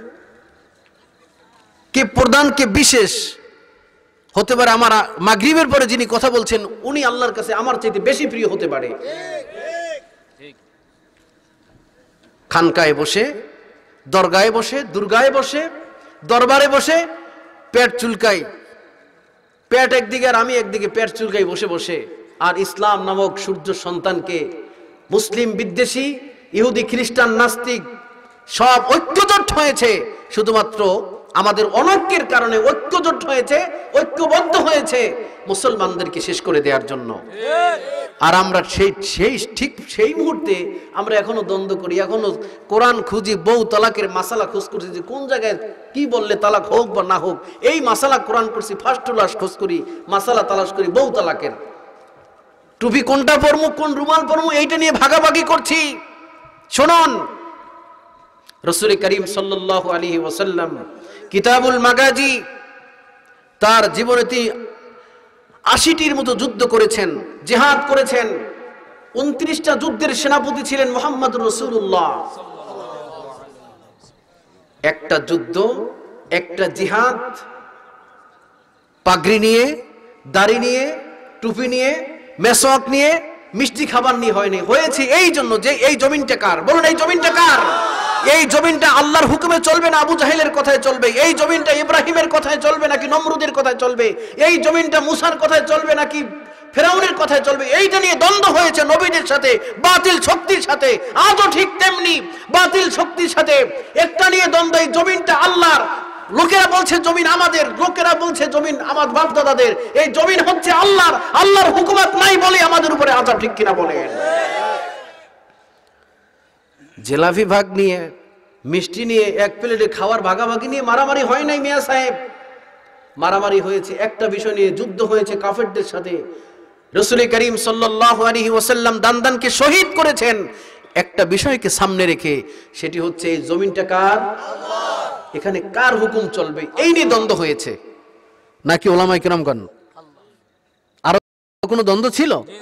একটা বিষয় তাগুতের সাথে বাতিল শক্তির সাথে দ্বন্দ্ব ছিল। আর আমরা দাড়ি কেডা কতটুক রাখবো, দাড়িতে কোন রং দিমু, গোলাপি দিমু না লাল দিমু, এইটা নিয়ে মারামারি করছি, ঠিক না? জাতির ঠিক এই ক্লান্তি লগ্নে আল্লামা ইকবাল চমৎকার করে একটা কথা বলছেন, हर में पक भी अल्लाह भी, हर में पक भी अल्लाह भी, कुरान भी एक कतमी बड़ी बात थी जब हुते मुसलमान। ও মুসলমানেরা, তোমাদের আল্লাহ একজন, কয়জন? তোমাদের নবী একজন, তোমাদের কোরআন একটা, এক নবী এক কোরআন এক আল্লাহ তোমাদের। কাতমি বাড়ি বাথি, আর তোমরা দলে উপদলে শাখায় উপশাখায় ভাগ ভাগ হতে হতে হতে হতে তোমাদেরকে ইসলাম বিরোধী শক্তি আলাদা করে করে আলাদা আলাদা করেছে। কাতমি বাড়ি বাথি জাবহুতে মুসলমান, তোমাদেরকে আলাদা করেছে টুপি দিয়ে, তোমাদেরকে আলাদা করেছে পাঞ্জাবি দিয়ে, তোমাদেরকে আলাদা করেছে, তোমাদেরকে আলাদা করেছে মেসওয়াক দিয়ে, তোমাদেরকে আলাদা করেছে মসজিদ দিয়ে। কেউ বলছে আমার আহলে হাদিস মসজিদ, কেউ বলছে সুন্নি, কেউ বলছে ওহাবি, আছে না গালিগালাজ? কেউ পড়ছে ওয়ালা দলিন, কেউ পড়ছে ওয়ালা জলিন, এই নিয়ে দুই দলে মারামারি আছে কিনা? আর ইকবাল কত চমৎকার করে বলছেন, কাতমি বাড়ি বাথি জাবহুতে মুসলমান, মুসলমানেরা তোমরা আলাদা আলাদা হয়েছো। আর কাফের ইহুদি খ্রিস্টান মুসলমানের শত্রুরা সবাই একত্র হয়েছে তোমাদেরকে জবা করার জন্য। কিসের জন্য? আর আমরা তসবিহ নিয়ে মারামারি করি। কেউ বলছে 33 জানা, কেউ বলছে 11 জানা নিয়ে মসজিদে হুমানে মারামারি, কেউ বলছে ওলা দলিন, কেউ বলছে ওলা জলিন। সিলেটে এক মাহফিল করতে গেলাম, সিলেটে দুই দলে বাজারে পাইকারি দরে মারামারি, কেউ বলে ওলা দলিন, কেউ বলে ওলা জলিন। তো বাজারের মারামারি, তো এটা পাইকারি না? কথা কয় না, পাইকারি বোঝেননি?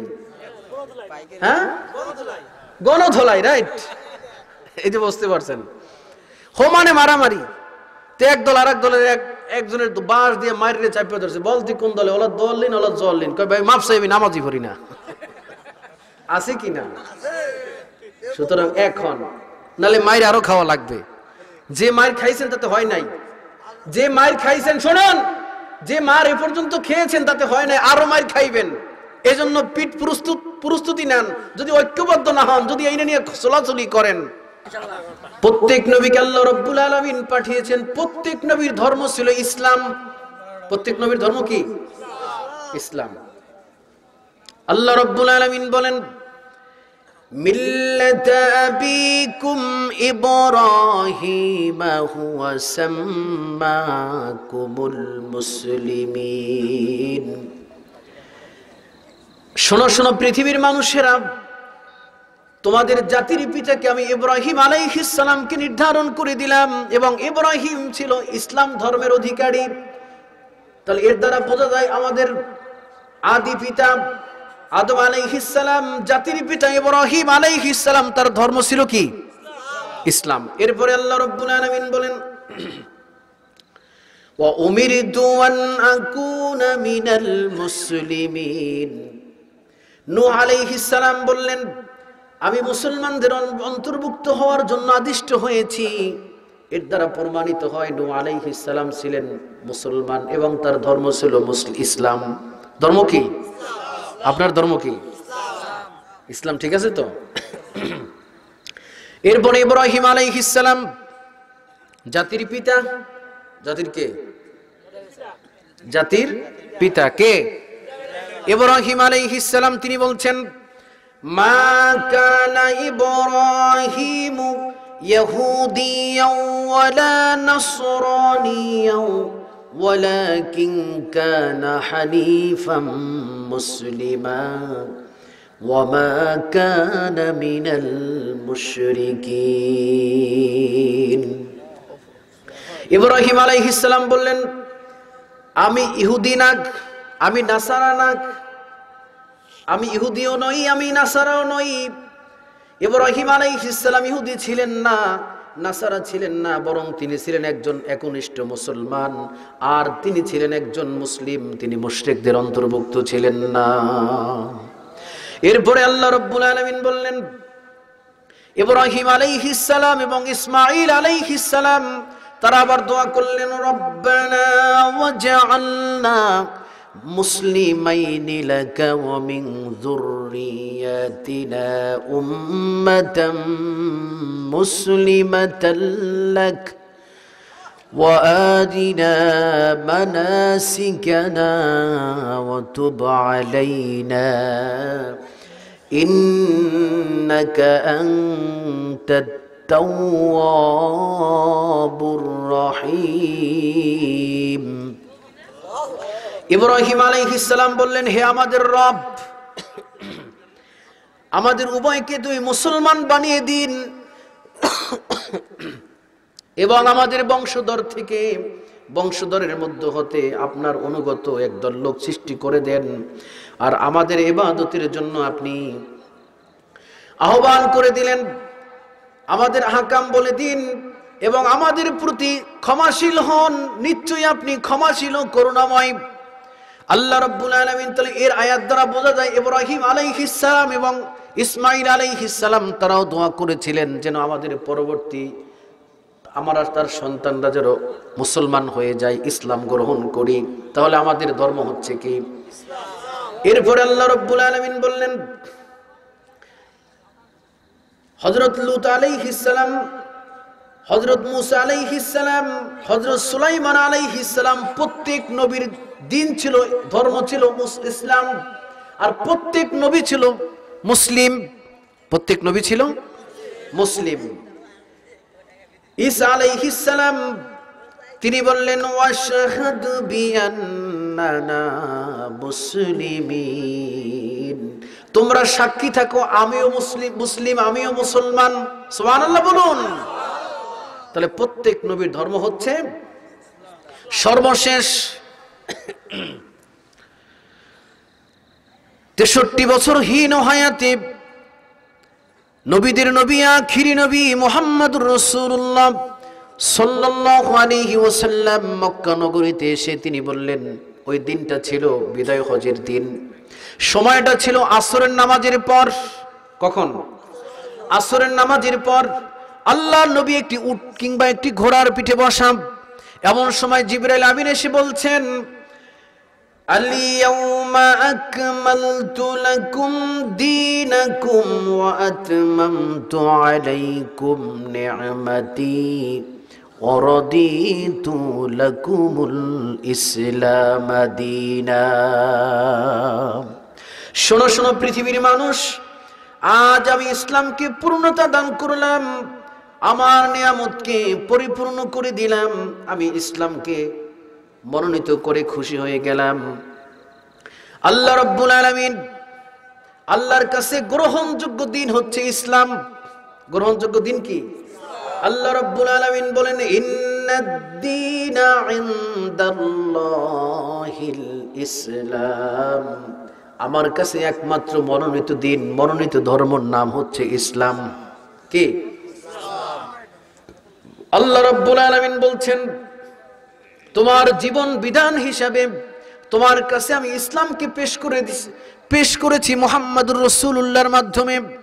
ওয়ামাই ইয়াবতাগি গায়রাল ইসলামি দীনান ফালাই ইউকবালা মিনহু ওয়া হুয়া ফিল আখিরাতি মিনাল খাসিরিন। যে ব্যক্তি ইসলামকে বাদ দিয়ে ইসলাম ধর্ম নামক ইসলামকে বাদ দিয়ে যারা অন্য ধর্মের মধ্যে জীবন ব্যবস্থা হিসেবে অনুসরণ করবে, তার কাছ থেকে কিছুই কবুল হবে না, আর সে আখিরাতের দিনে মহা ক্ষতিগ্রস্ত হয়ে যাবে।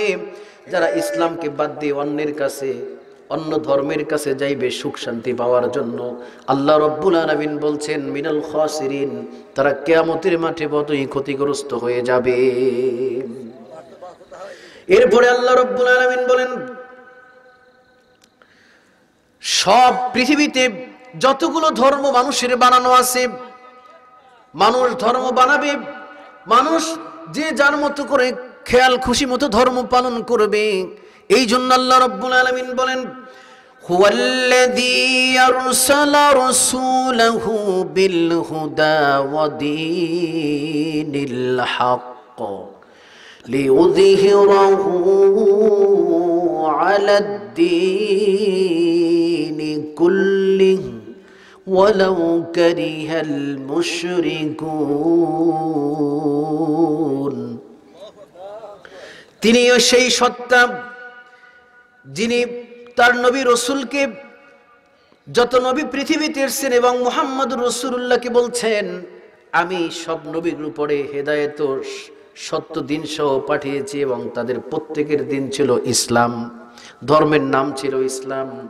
এবং তারা যেন কিয়ামতের মাঠে সাক্ষ্য দিতে পারে, কুল্লিহি ওয়ালাউ কারিহাল ওয়াকাফা বিল্লাহি শাহিদা, প্রত্যেকেই আল্লাহ রাব্বুল আলামিনকে বলবেন যে আমরা প্রত্যেকেই ছিলাম মুসলিমের অধিকারী এবং আমাদের ধর্ম ছিল ইসলাম।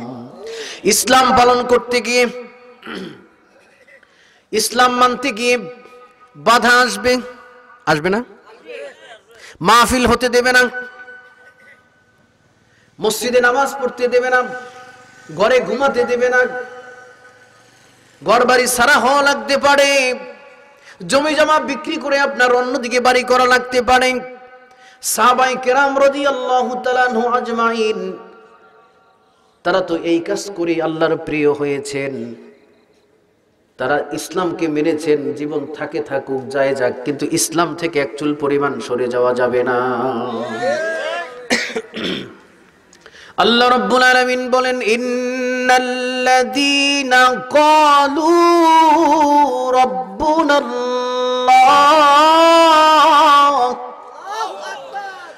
সুম্মা ইসতাকামু তাতানাজ্জালু আলাইহিমুল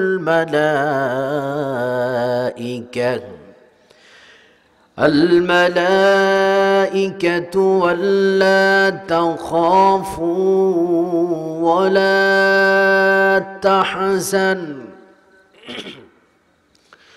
ولا تحزنوا وأبشروا بالجنة التي كنتم توعدون। আল্লাহ রাব্বুল আলামিন বলেন, ইন্নাল্লাযীনা, নিশ্চয়ই যারা, ক্বালু রাব্বুনাল্লাহ, যারা স্বীকার করে নিয়েছে আমাদের রব হচ্ছে আল্লাহ, আমাদের রব।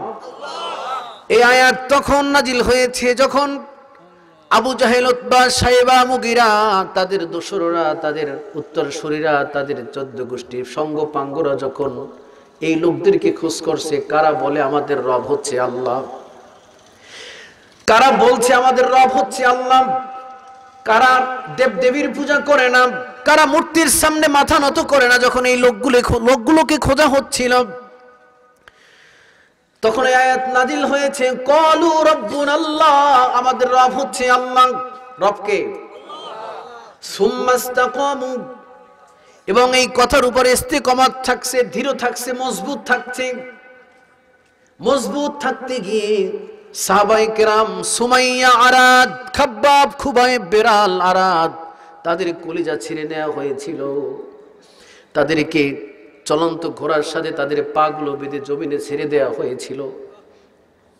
শুধু স্বীকার করেছিল, ক্বালু রাব্বুনাল্লাহ, আমাদের রবকে, ক্বালু রাব্বুনাল্লাহ। একথা স্বীকার করার কারণে আম্মার ইবনে ইয়াসারকে, মক্কাতে সবচেয়ে এই পরিবারটা বেশি নির্যাতিত হয়েছিল, আম্মার ইবনে ইয়াসির। মায়ের নাম হচ্ছে সুমাইয়া, বাবার নাম হলো আম্মার, সন্তানের নাম হলো ইয়াসির রাদিয়াল্লাহু তাআলা আনহু। হারানো সন্তানকে খোঁজ করতে আম্মার মক্কায় গিয়েছিলেন, ফিলিস্তিন থেকে কিংবা মিশর থেকে। মক্কায় যখন তাওহীদের দাওয়াত পেয়েছিলেন, যখন লা ইলাহা ইল্লাল্লাহর দাওয়াত পেয়েছিলেন, ও আমার মাদারীপুরের ভাইরা, যখন লা ইলাহা ইল্লাল্লাহর দাওয়াত পেয়েছিলেন, তখন আম্মার চিন্তা করলেন, সন্তানকে পাই আর না পাই, আমি মক্কা ছেড়ে, মুহাম্মদুর রাসূলুল্লাহকে ছেড়ে আর আমি ফিলিস্তিনে যাব না। তিনি থেকে গেলেন। তার স্ত্রী সুমাইয়া রাদিয়াল্লাহু তাআলা আনহা, তার ঘরে একটি সন্তান জন্মগ্রহণ করেছে, নাম হলো ইয়াসির। নাম কি? ইয়াসির ফুটফুটে চাঁদের মতো সন্তান, দেখতে দেখতে বড় হয়ে গেছে। তিনিও ঠিক তাওহীদকে মেনে নিয়েছেন, লা ইলাহা ইল্লাল্লাহু মুহাম্মাদুর রাসূলুল্লাহ, এই কালেমাকে মেনে নিয়েছেন। আবু জাহেল বলছে কালেমা ছেড়ে দে, তিনি বলছেন আমি কালেমা ছাড়তে রাজি না, এই মক্কা ছেড়ে যাব, এই ভূখণ্ড ছেড়ে যাব, দামি দামি খেজুরের বাগান ছেড়ে যাব, কিন্তু আমি কালেমার থেকে, লা ইলাহা ইল্লাল্লাহর থেকে এক চুল পরিমাণ ছেড়ে যাব না। আবু জাহেল বলল তাহলে তোকে আমি দেখাচ্ছি, কঠিন শাস্তি দেব তোকে। ইমাম মুসলিম রহমতুল্লাহ আলাইহি হায়াতুস সাহাবার মধ্যে বলেন, ডক্টর আব্দুল মাহমুদ তার প্রসিদ্ধ কিতাব আসহাবে রাসূলের জীবন কথার মধ্যে আম্মার ইবনে ইয়াসিরের জীবনীটা এভাবে লিখেছেন। আম্মার ইয়াসির রাদিয়াল্লাহু তাআলা আনহুকে ধরা হয়েছে, জ্বলন্ত একজন টকবকে যুবক, শুধু আল্লাহকে মেনে নেয়ার কারণে, আল্লাহর নবী মুহাম্মদুর রাসূলুল্লাহর আনিত বিধানকে মেনে নেয়ার কারণে কেরোসিন ঢেলে, পেট্রোল ঢেলে জ্বলন্ত একটা টকবকে যুবকের গায়ে আগুন ধরিয়ে দেওয়া হয়েছে। ইয়াসির আম্মার ইবনে ইয়াসির ধাউ ধাউ করে আগুনে জ্বলছেন, ওই পথ দিয়ে যাচ্ছেন বিশ্বনবী মুহাম্মদুর রাসূলুল্লাহ। দেখতে পেলেন ইয়াসিরকে আবু জাহেল, উতবা, সাইবা তার গায়ে আগুন দিয়ে মিটমিট করে তারা হাঁটছে। তখন আল্লাহর নবী আগুনকে লক্ষ্য করে একটা কথা বললেন, কুল্লা ইয়া নারু কুনি আম্মার কামা কুনতি আলা ইব্রাহিম, ও আগুন তুমি আম্মারের জন্য ঠান্ডা হয়ে যাও, যেরকম করে ঠান্ডা হয়েছিল আমার বাবা ইব্রাহিম আলাইহিস সালামের উপরে। একজন যুবককে শুধুমাত্র লা ইলাহা ইল্লাল্লাহ মানার কারণে আগুনে জ্বালিয়ে দেওয়া হয়েছে। আল্লাহ রাব্বুল আলামিন সেই মুহূর্তে নাজিল করলেন, ক্বালু রাব্বুনাল্লাহ, আমাদের রব হচ্ছে আল্লাহ। কে? আল্লাহ। সুম্মাস্তাকামু, যারা ইস্তিকামত থাকলো, দৃঢ় থাকলো, মজবুত থাকলো, জীবন যায় যাক, জেল আসুক, জুলুম আসুক, নির্যাতন আসুক, অত্যাচার আসুক, যা কিছু আসুক, এক চুল পরিমাণ আল্লাহর দিন থেকে সরে যাব না। সুম্মাস্তাকামু এর মানে ইস্তিকামত থাকা, দৃঢ় থাকা, মজবুত থাকা। যে লাঠি, যে ইসলাম নামক যে সূর্য ধরেছি, হাত কেটে নেওয়া হবে। আমি চক্ষু দিয়ে তাকিয়ে থাকবো, যদি চক্ষু জালেম শাসক যদি উঠিয়ে নেয়, আমরা বধির হয়ে আমরা চোখ হারিয়ে ফেললেও আমাদের চোখের গর্ত দিয়ে ঠিক ওদিকে তাকিয়ে থাকবো ইসলাম নামক সূর্য সন্তানের দিকে। আমাদের যদি পা গুলো ভেঙে দেয়, তারপরও ইসলাম থেকে সরে যাব না। এদের ব্যাপারে আল্লাহ রাব্বুল আলামিন বলছেন, আল্লাহ তাখাফু, ও পৃথিবীর মুসলমানেরা, ও নির্যাতিত মুসলমানেরা, ও মাজলুম মানুষেরা, যারা স্বীকার করে নিয়েছো তোমাদের রব আল্লাহ, তোমরা ভয় করো না, চিন্তা করো না। আল্লাহ তাখাফু ওয়ালা তাহজান, তোমরা ভয় করো না, চিন্তাও করো না। আল্লাহ তুবশিরু আল্লাহ তাহজানু ওয়া আবশিরু বিল জান্নাহ, শোনো শোনো, যারা কলিজা দিয়েছো কিন্তু ইসলামের সাথে বাতিলদের সাথে আতাত করো নাই, তাওহীদের সাথে বাতিলদের সাথে আতাত করো নাই। ওয়া আবশিরু বিল জান্নাতিল্লাতী কুনতুম তুআদুন, আমি তোমাদের জন্য জান্নাতকে প্রস্তুত করে রেখেছি। ও পৃথিবীর মানুষেরা, যারা ইসলামকে ধরেছো, ইসলাম থেকে এক চুল পরিমাণ সরে যাও নাই, আমি তাদেরকে জান্নাতের সুসংবাদ দিয়ে দিলাম। আল্লামা ইকবাল বলেন, तौहीदी की अमानत, तौहीदी की अमानत सीनों में हमारा, आसा नहीं नाम निशान हमारा। পৃথিবীতে একজন মুসলমান বেঁচে থাকতেও, একজন মুসলমানের কলিজার মধ্যে লা ইলাহা ইল্লাল্লাহ বেঁচে থাকতে, লা ইলাহা ইল্লাল্লাহ ধারণ করা সত্ত্বে এই পৃথিবী থেকে আমাদের নাম নিশানা পৃথিবীর কোন শক্তি মুছে দিতে পারবে না। আবু জাহেল পারেনি, উতবা পারেনি, সাইবা পারেনি, ফেরাউন পারেনি, নমরুদ পারেনি, সাদ্দাত পারেনি, সুতরাং মুআম্মার গাদ্দাফি পারেনি, হোসনি মোবারক পারেনি, নরেন্দ্র মোদী পারেনি। সুতরাং পৃথিবী থেকে দ্বীন ইসলামকে কেউ নিভে দিতে পারবে না। যে নিভে দিতে চায় তার পালাবার শক্তি বিমানবন্দরও হয় না। ইসলাম নিভে দিতে চায়, ইসলামকে নিভে দিতে গিয়ে শেষ পর্যন্ত পালিয়ে যাওয়ার সুযোগ। দেখুন, আজকে থেকে 20 বছর আগে আফগানিস্তানে, নবীদের স্মৃতি বিজড়িত এলাকা আফগানিস্তানে আমাদের দেশের 2-4 হাত মাটি খুঁড়লে পাওয়া যায় ইটের কণা, বালু কিংবা গাছের গুঁড়ি পাওয়া যায়। কিন্তু আফগানিস্তান এমন একটি জায়গা যেখানে 2-4 হাত মাটির নিচে গেলে পাওয়া যায় হীরার খনি, পাওয়া যায় স্বর্ণের টুকরা, পাওয়া যায় হীরা, পাওয়া যায় মণিমুক্তা। আমেরিকান মানবতার ফেরিওয়ালা নামক আমেরিকা, বাস্টার্ড নামক রাষ্ট্র আমেরিকা নজর পড়েছে এই সম্পদের দিকে। মুসলমানের স্মৃতি বিজড়িত আফগানের সম্পদের দিকে নজর পড়েছে। সন্ত্রাসবাদের কথা বলে ওসামা বিন লাদেনের ধোঁয়া তুলে 2001 সাল থেকে 2021 সাল পর্যন্ত আফগানিস্তানকে তারা দখল করেছে। সন্ত্রাসের অজুহাত তুলে, শুনুন মাদারীপুরবাসী, সন্ত্রাস খুঁজে পায়নি তারা। রাতের আধারে, দিনের আলোতে, মনে মনে, টনকে টনকে, শতে শতে জাহাজ ভরে আফগানিস্তান থেকে স্বর্ণ, রূপা, হীরকখণ্ড, দামি মাটি, দামি পারদ চুরি করে আমেরিকা নিয়েছে।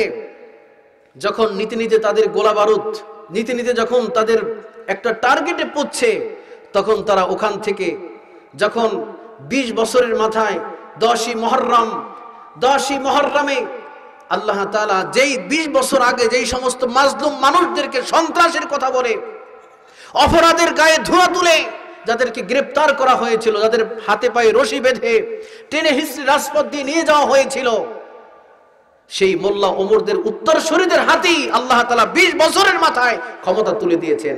আল্লাহু আকবার বলুন। ওই আল্লাহ এখনো এত পরিমাণ জুলুম করেছিল। বাস্টার্ড নামক মানবতার ফেরিওয়ালা নামক আমেরিকা, তারা পালাবার পথ খুঁজে পায় নাই। আপনারা দেখেছেন, চ্যানেলগুলোতে দেখিয়েছে, তারা বিমানের পাখায় উঠছে, কেউ বিমানের মেশিনের মধ্যে ঢুকছে পালাবার জন্য, চোরের গোষ্ঠীরা। এর দ্বারা প্রমাণিত হয়েছে ফাইযা আযামতা ফাতাওয়াক্কাল আলাল্লাহ আল্লাহু ইউহিব্বুল মুতাওয়াক্কিলিন। শোনো শোনো দুনিয়ার মানুষ, যারা আমার উপরে ভরসা করে, ফাইযা আযামতা ফাতাওয়াক্কাল আলাল্লাহ, যারা আমার উপরে নির্ভর করে। আফগানিস্তানের মুজাহিদদের, তাদেরকে বলা হয় তালেবান। কি বলা হয়? তালেবান হলো তলিবের বহু বচন, অর্থাৎ ছাত্র সমাজ। তলিব অর্থ ছাত্র না, আর তালেবান অর্থ কি? ছাত্র সমাজ। পায়ে কোনো জুতা নাই, আপনারা দেখছেন না? কথা কোনা আপনি দেখেন নাই? পায়ে জুতা নেই, কোনো অস্ত্র শস্ত্র নেই। একদল আধুনিক অস্ত্রের সজ্জে সজ্জিত একটি বাহিনীকে আল্লাহ তাআলা মুজাহিদদের হাতে, একদল ছাত্র সমাজের হাতে পরাভূত করে দেখিয়ে দিলেন কে কত বড় শাসক, কে কত বছর ক্ষমতায় ছিল ওটা বিষয় নাই। আল্লাহ তাআলা যে কারো কাউকে ক্ষমতার থেকে টেনে হিঁচড়ে নামিয়ে রাস্তার পক্ষান্তরে মের হলে ফালিয়ে দিয়ে মানুষের পাড়া খাওয়াইয়া মাটির সাথে মিশিয়ে দিতে পারে। ওই আল্লাহ এখনো পালাবার জায়গা পায় না। পালাবার শুধুমাত্র তাওয়াক্কুল করছেন আল্লাহর উপরে। মাথায় পাগড়িও আছে, এদিকে তাকান, মাথার পাগড়িও তারা ফেলে দেননি। মাথার টুপিও তারা ফেলে দেননি, কাঁধের রুমালও তারা ফেলে দেননি, পায়ে আছে সর্বোচ্চ একজোড়া পঞ্চ, আর ওইদিকে আছে হেলমেট। এত দামি হেলমেট পরেছে আমেরিকান সৈন্যরা, হেলমেট বলে দিতে পারে সৈন্য কত দূরে আছে, জুতার ফিতা বলে দিতে পারে যে এখান থেকে জুতার পায়ের নিচে কি আছে। এত আধুনিক অস্ত্রে সজ্জে সজ্জিত একটি বাহিনীকে আল্লাহ তাআলা পরাভূত করে চোরের মতো রাতের আধারে বিমানের পাখা উঠে পালাবারও সাহস পায় নাই, পালাবারও সময় পায়নি। সুতরাং ভরসা করছিল কার উপরে? সাহাবায়ে কেরাম এই নীতি অবলম্বন করেই তারা জান্নাতের সার্টিফিকেট অর্জন করেছিলেন। সুতরাং আমাদেরকেও ঠিক, এত রাত্রে ফোন দেয় কেটা হুজুর? সুতরাং আমরাও ঠিক উপরে তাওয়াক্কুল করে জীবন থাকে থাকুক, যায় যাক, এক আল্লাহর উপরে, তাওহীদের উপরে শক্ত বীজ মজবুত করে আমাদের থাকতে হবে, ঠিক কিনা বলেন? যেন আল্লাহ নামে গাইতে পারি এই তো নিবেদন,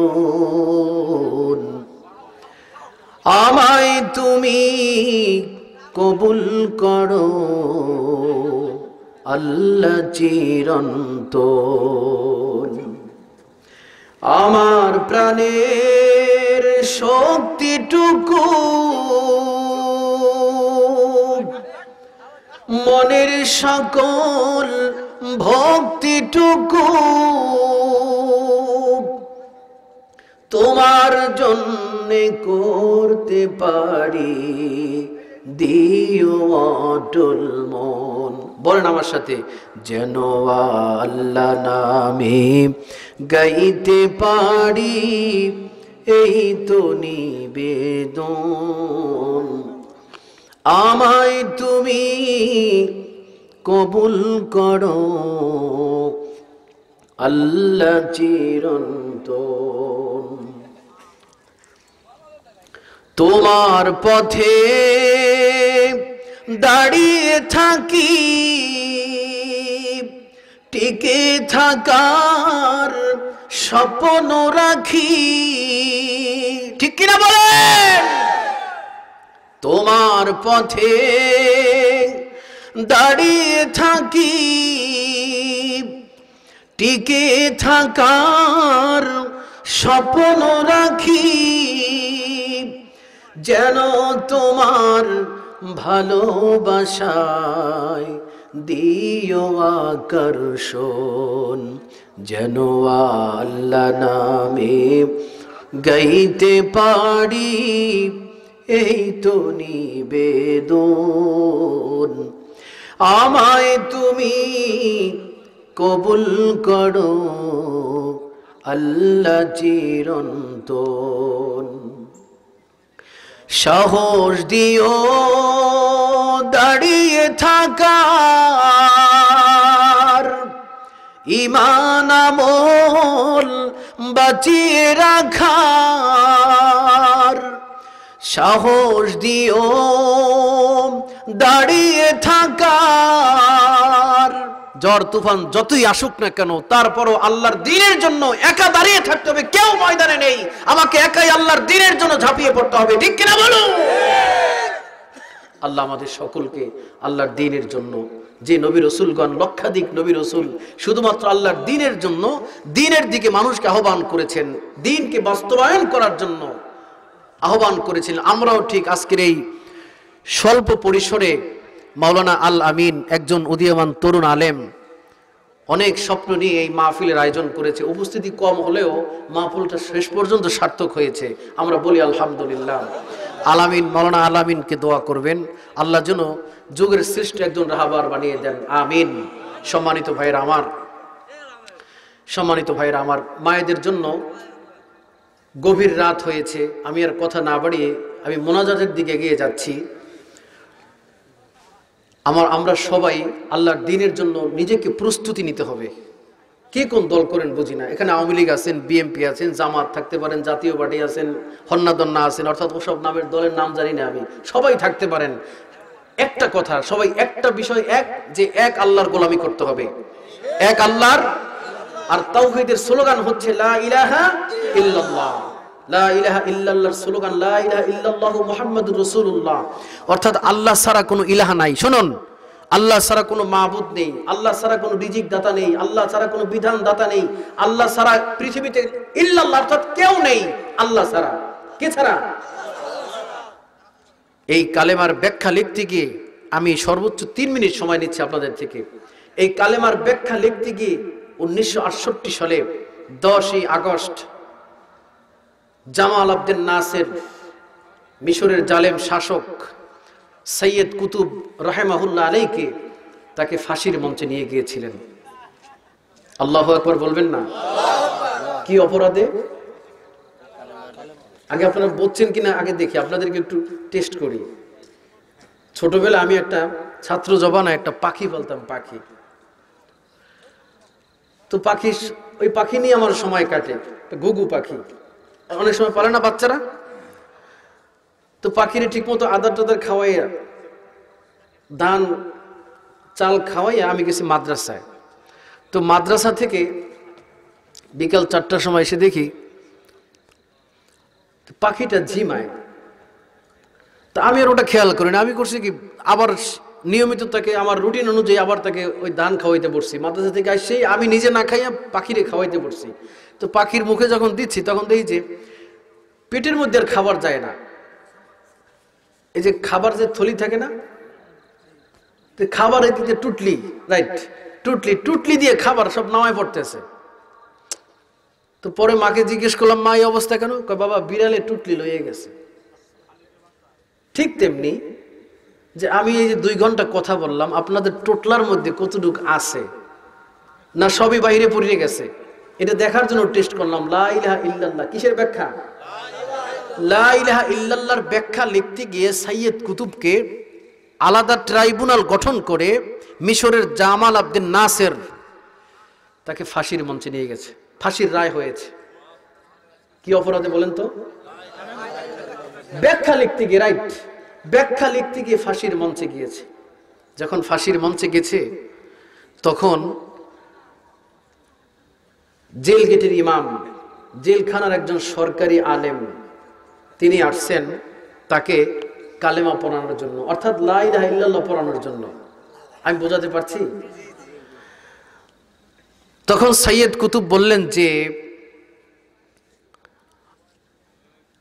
আপনি কি জেলখানার ইমাম?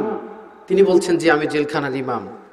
আপনাকে কি সরকার বেতন দেয়? জি, আমি সরকারের একজন বেতনভুক্ত কর্মচারী। আমার কাজ হচ্ছে যাদের ফাঁসি হয় তাদেরকে আমি কালেমা পড়াই এবং এখানে জেলারদের নিয়ে, কর্মকর্তাদের নিয়ে আমি নামাজ আদায় করি। তখন তিনি বললেন যে হ্যাঁ, আন্দাজি সুবহানাল্লাহ। আর বসবে কবে তাই আমার ভাইরা। তো জেল গেটের ইমামকে বললেন, জেলখানার ইমামকে বললেন যে আপনি কি জানেন ইমাম সাহেব আমার কেন ফাঁসি হচ্ছে? তখন তিনি বললেন যে না তো, আমি তো আপনার কেন ফাঁসি হচ্ছে আমি তো জানি না। তখন তিনি বললেন যে আপনি যে লা ইলাহা ইল্লাল্লাহ আমাকে পড়াতে আসছেন, ঠিক আমি ওই লা ইলাহা ইল্লাল্লাহর ব্যাখ্যা লিখছি। তো ব্যাখ্যা লেখার কারণে আমার আজকে ফাঁসি হয়ে যাচ্ছে। দেখুন ইমাম সাহেব, আপনি লা ইলাহা ইল্লাল্লাহ পড়ে যা বুঝছেন, আপনার লা ইলাহা ইল্লাল্লাহ আর আমার লা ইলাহা ইল্লাল্লাহ এক না। আপনার লা ইলাহা ইল্লাল্লাহ আপনাকে রুটি রোজার যোগান দেয়, আপনার লা ইলাহা ইল্লাল্লাহ আপনাকে বেতনভুক্ত কর্মচারী বানায়, আপনার লা ইলাহা ইল্লাল্লাহ জালেম শাসকের গোলাম বানায়, আর আমার লা ইলাহা ইল্লাল্লাহর ব্যাখ্যা লিখতে গিয়ে সেই জালেম শাসককে আমাকে ফাঁসির মঞ্চে নিচ্ছে। সুতরাং আপনি যে কালেমা পড়ে যা বুঝছেন আর আমার কালেমা এক নয়। সুতরাং আমার কালেমা হচ্ছে যে এই জমিন আল্লাহর, আল্লাহর জমিনে এই লা ইলাহা ইল্লাল্লাহ কি বাস্তবায়ন করতে হবে, ঠিক কিনা বলুন? তোমার দাওয়াত আমার দাওয়াত, নিদাওয়াতে মিল, ঠিক কিনা বলুন? তোমার দাওয়াত আমার দাওয়াত, নিদাওয়াতে মিল। তোমার কিতাব আমার কিতাব, নেই আবার অমিল। তোমার দাওয়াত মাংস পোলাও প্লেট ভরা ভাত, আমার দাওয়াত জেলখানাতে, আমার দাওয়াত জেলখানাতে দুর্বিষহ রাত। ঠিক কিনা বলো? গোটা বিশ্বময় হক্কানি ওলামাইগণ কোথায় আছেন? যেই কথা দিয়ে শুরু করছিলাম, এলোমেলো কথা বলার আমাকে অভ্যাস নাই। আমার বোধহয় আপনারা এই শুরুতে দেখছেন নাকি? এজন্য এলোমেলো কথা বলার অভ্যাস নাই। যেই কথা দিয়ে শুরু করছি সেই কথা দিয়ে শেষ করছি। তোমার দাওয়াতে সিরনিতে তালাশ করা নেক, আমার দাওয়াত ময়দানেতে দিন রাত করা এক। তোমার দাওয়াত দেখে না ঘুষ, সমাজ বড়া সুদ। তোমার দাওয়াত বৈধ টাকায় ফেরাউন নমরুদ। ঠিক কিনা বলো? তোমার লা ইলাহা ইল্লাল্লাহ দাওয়াতের জালেম শাসকও খুশি থাকে, সুদখোরও খুশি থাকে, দুর্নীতিবাজও খুশি থাকে। তুমি হলা সেই মাকড়া, গোলালু মাকড়া। যুগে যুগে এরকম কিছু আলেম ছিল। একদল ছিল আলেম ওলামায়ে হাক্কানি, ওলামায়ে, বলুন ওলামায়ে। আর এক দল ছিল কিতাবের ভাষায় ওলামায়ে সু, ওলামায়ে। এখন আমরা এটাকে সু না বলে এভাবে বলতে পারি যে ওলামায়ে হালুয়া রুটি, ওলামায়ে হালুয়া রুটি। হালুয়া রুটি ভাগ বাসাবার জন্য যারা গুড়গুড় করছো, জাতি তোমাদেরকে একদিন জুতা দিয়ে বরণ করার জন্য প্রস্তুতি নিচ্ছে। আজ আমাকে কথা বলতেই হবে, আমাকে কথা বলতেই হবে। আজকে যারা ওলামায়ে, যারা হালুয়া রুটি হয়েছ, একদল আলেম গোটা বিশ্বময় একদল হক্কানি ওলামায়ে ইসলাম পন্থীদের উপরে চলছে। চোরদের মাজায় রশি লাগিয়ে যেরকম টেনে হিস্ট্রে যখন জেলখানায় নেওয়া হয়, হাত পায়ে পরিমণির মতো একজন নর্তকী জেলখানা থেকে মুক্তি পেতে পারে। আর একজন বাংলাদেশের শ্রেষ্ঠ একজন আলেমে দ্বীন, আমার জানা মতে বাংলাদেশের সবচেয়ে বেশি হাদিস বিশারদ, সবচেয়ে বেশি হাদিস মুখস্থ মুফতি কাজী ইব্রাহিম, নাম শুনেছেন আপনারা? জামিয়া কাসিমিয়ার উনি শাইখুল হাদিস। এই লোকটাকে রাতের আধারে কিছু ওলামায়ে হালুয়া রুটির প্রচারণায় তাকে গ্রেফতার করা হয়েছে। আমরা দোয়া করছি এই গভীর রাতে, রাত্র প্রায় 12:30 বাজে, আমরা দোয়া করছি আল্লাহ তাআলা গোটা বিশ্বময় যত ওলামায়ে কেরাম নির্যাতিত নিপীড়িত আছে সকলকে আল্লাহ তাআলা মুক্ত হয়ে আল্লাহর জমিন, আল্লাহর দ্বীনের দাওয়াত, আল্লাহর জমিন, আল্লাহর কোরআনের তাফসীর আমাদের শোনার সৌভাগ্য অর্জন করার তৌফিক দান করুন, আমিন। আল্লাহ আমাদের সকলকে আল্লাহর দ্বীনের উপর ইস্তেকামত থাকার তৌফিক দান করুন, আমিন। আল্লাহুম্মা আমিন, আল্লাহুম্মা আমিন। ربنا ظلمنا أنفسنا وإن لم تغفر لنا وترحمنا لنكونن من الخاسرين ربنا لا تزغ قلوبنا بعد إذ هديتنا وهب لنا من لدنك رحمة إنك أنت الوهاب ربنا آتنا ما وعدتنا على رسلك ولا تخزنا يوم القيامة ইন্নাকা লা তুখলিফুল মিয়াদ। আল্লাহ তাআলা একটু নজর করে দেখো, গভীর রজনী, দুনিয়ায় যদি কোনো রাজা বাদশার কাছে যদি এই রাতে কেউ হাত পাতে তো তিনিও হাত ফেরত দিবে না। আল্লাহ রে, গ্রামের সরল মানুষেরা কি বুঝে এরা?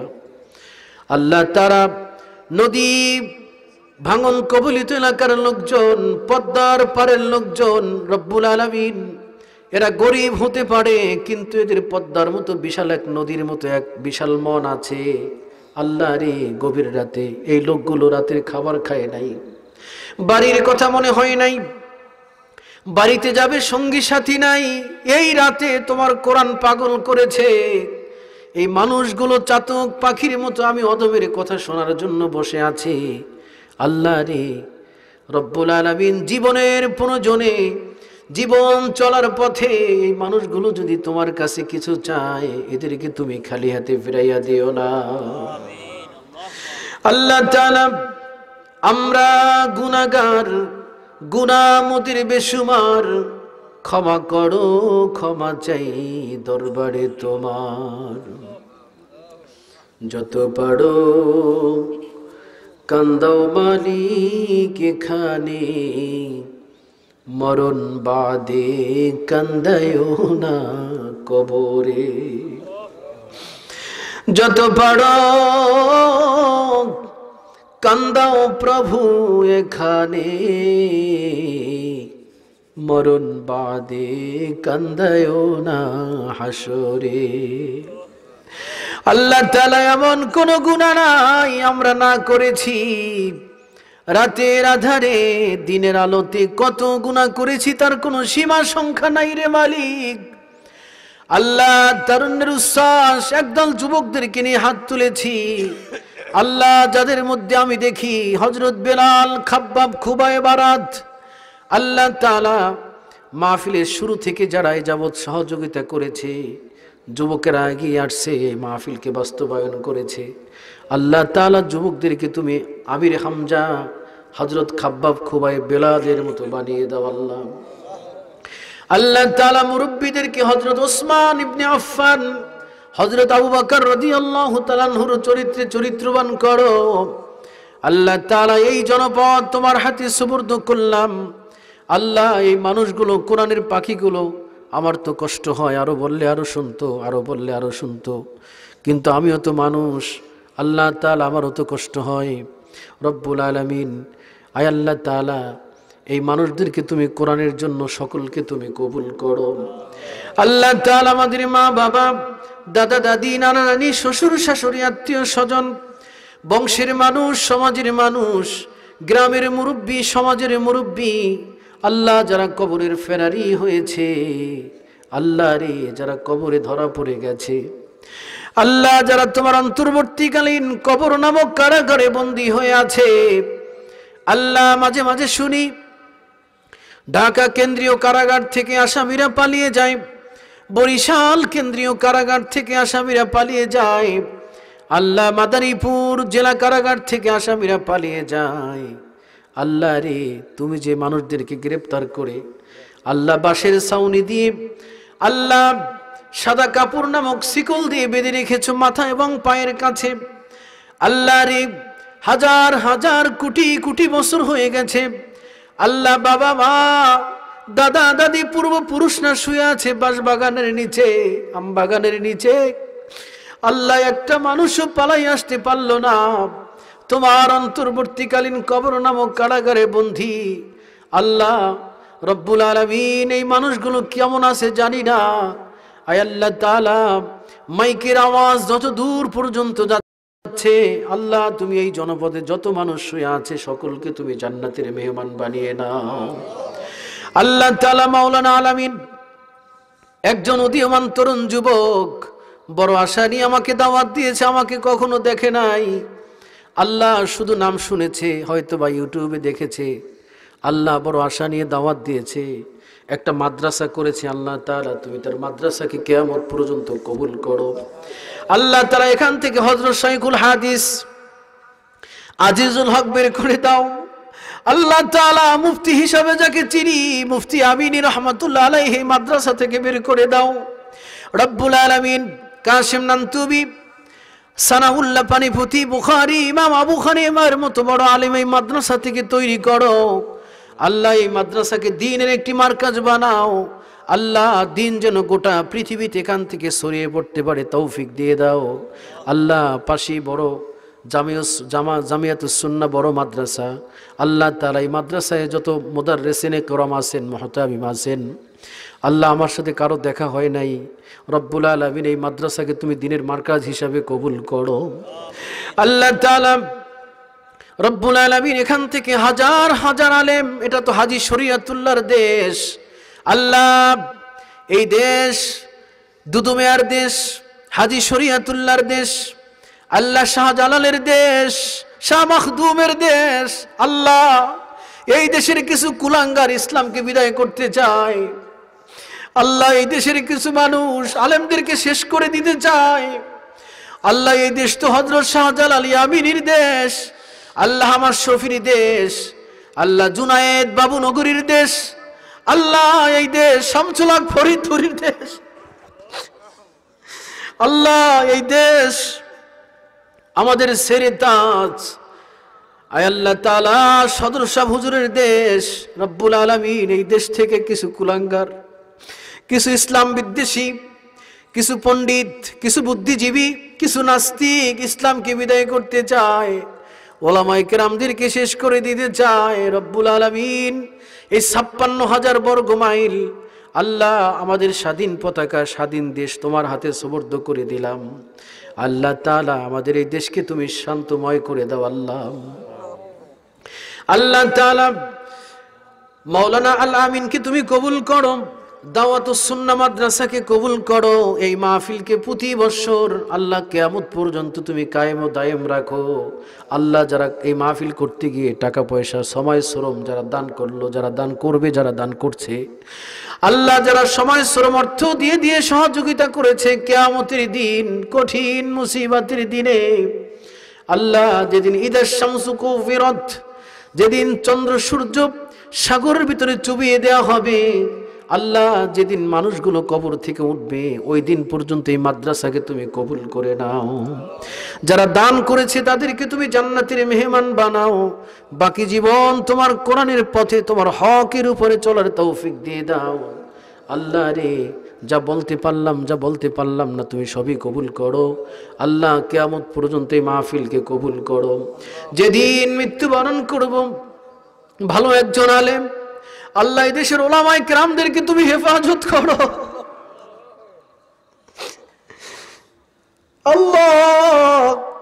আমরা হারিয়ে ফেলেছি শামসুল হক ফরিদপুরীকে, হারিয়ে ফেলেছি হামাদ শফিকে, হারিয়ে ফেলেছি জুনায়েদ বাবু নগরীকে, হারিয়ে ফেলেছি মাওলানা আবুল কাসিমকে, আল্লাহ আমরা হারিয়ে ফেলেছি মাওলানা মুজাহিদকে, আল্লাহ আমরা হারিয়ে ফেলেছি মাওলানা আব্দুল কাদেরকে, আল্লাহ আমরা হারিয়ে ফেলেছি আব্দুল মালিককে। রব্বুল আলামিন বড় বড় আলেমদেরকে হারিয়ে আমরা ইলমের দরজায় গরিব হয়ে গেছি। রব্বুল আলামিন আজকে যারা বড় বড় শাইখুল হাদিস, আল্লাহ যারা আল্লাহ যে যেখানে বন্দী আছে সকলকে তুমি মুক্ত হয়ে তোমার জমিনে তোমার দ্বীনের হক কথা বলার তৌফিক দিয়ে দাও আল্লাহ। কোরআনের পাখিদেরকে তুমি মুক্ত করে দাও আল্লাহ তাআলা, কোরআনের পাখিদেরকে তুমি মুক্ত করে দাও আল্লাহ তাআলা। যেদিন মৃত্যুবরণ করব, ভালো একজন আলেম কিংবা কলিজার টুকরো সন্তান দ্বারা কালেমায়ে তাইয়্যিবা শুনতে শুনতে আরামের মরণ দিও। মসজিদে পড়ে আছি কিংবা বাসায় কোরআন তেলাওয়াত করতেছি, এমন তো অবস্থায় আজরাইল পাঠায়ো। ইন্তেকালের কঠিন মুহূর্তে আমাদের সকলের জবানে জারি করে দিও নবীজির তায়েফের দাঁত ভাঙা কালেমা লা ইলাহা ইল্লাল্লাহু মুহাম্মাদুর রাসূলুল্লাহ।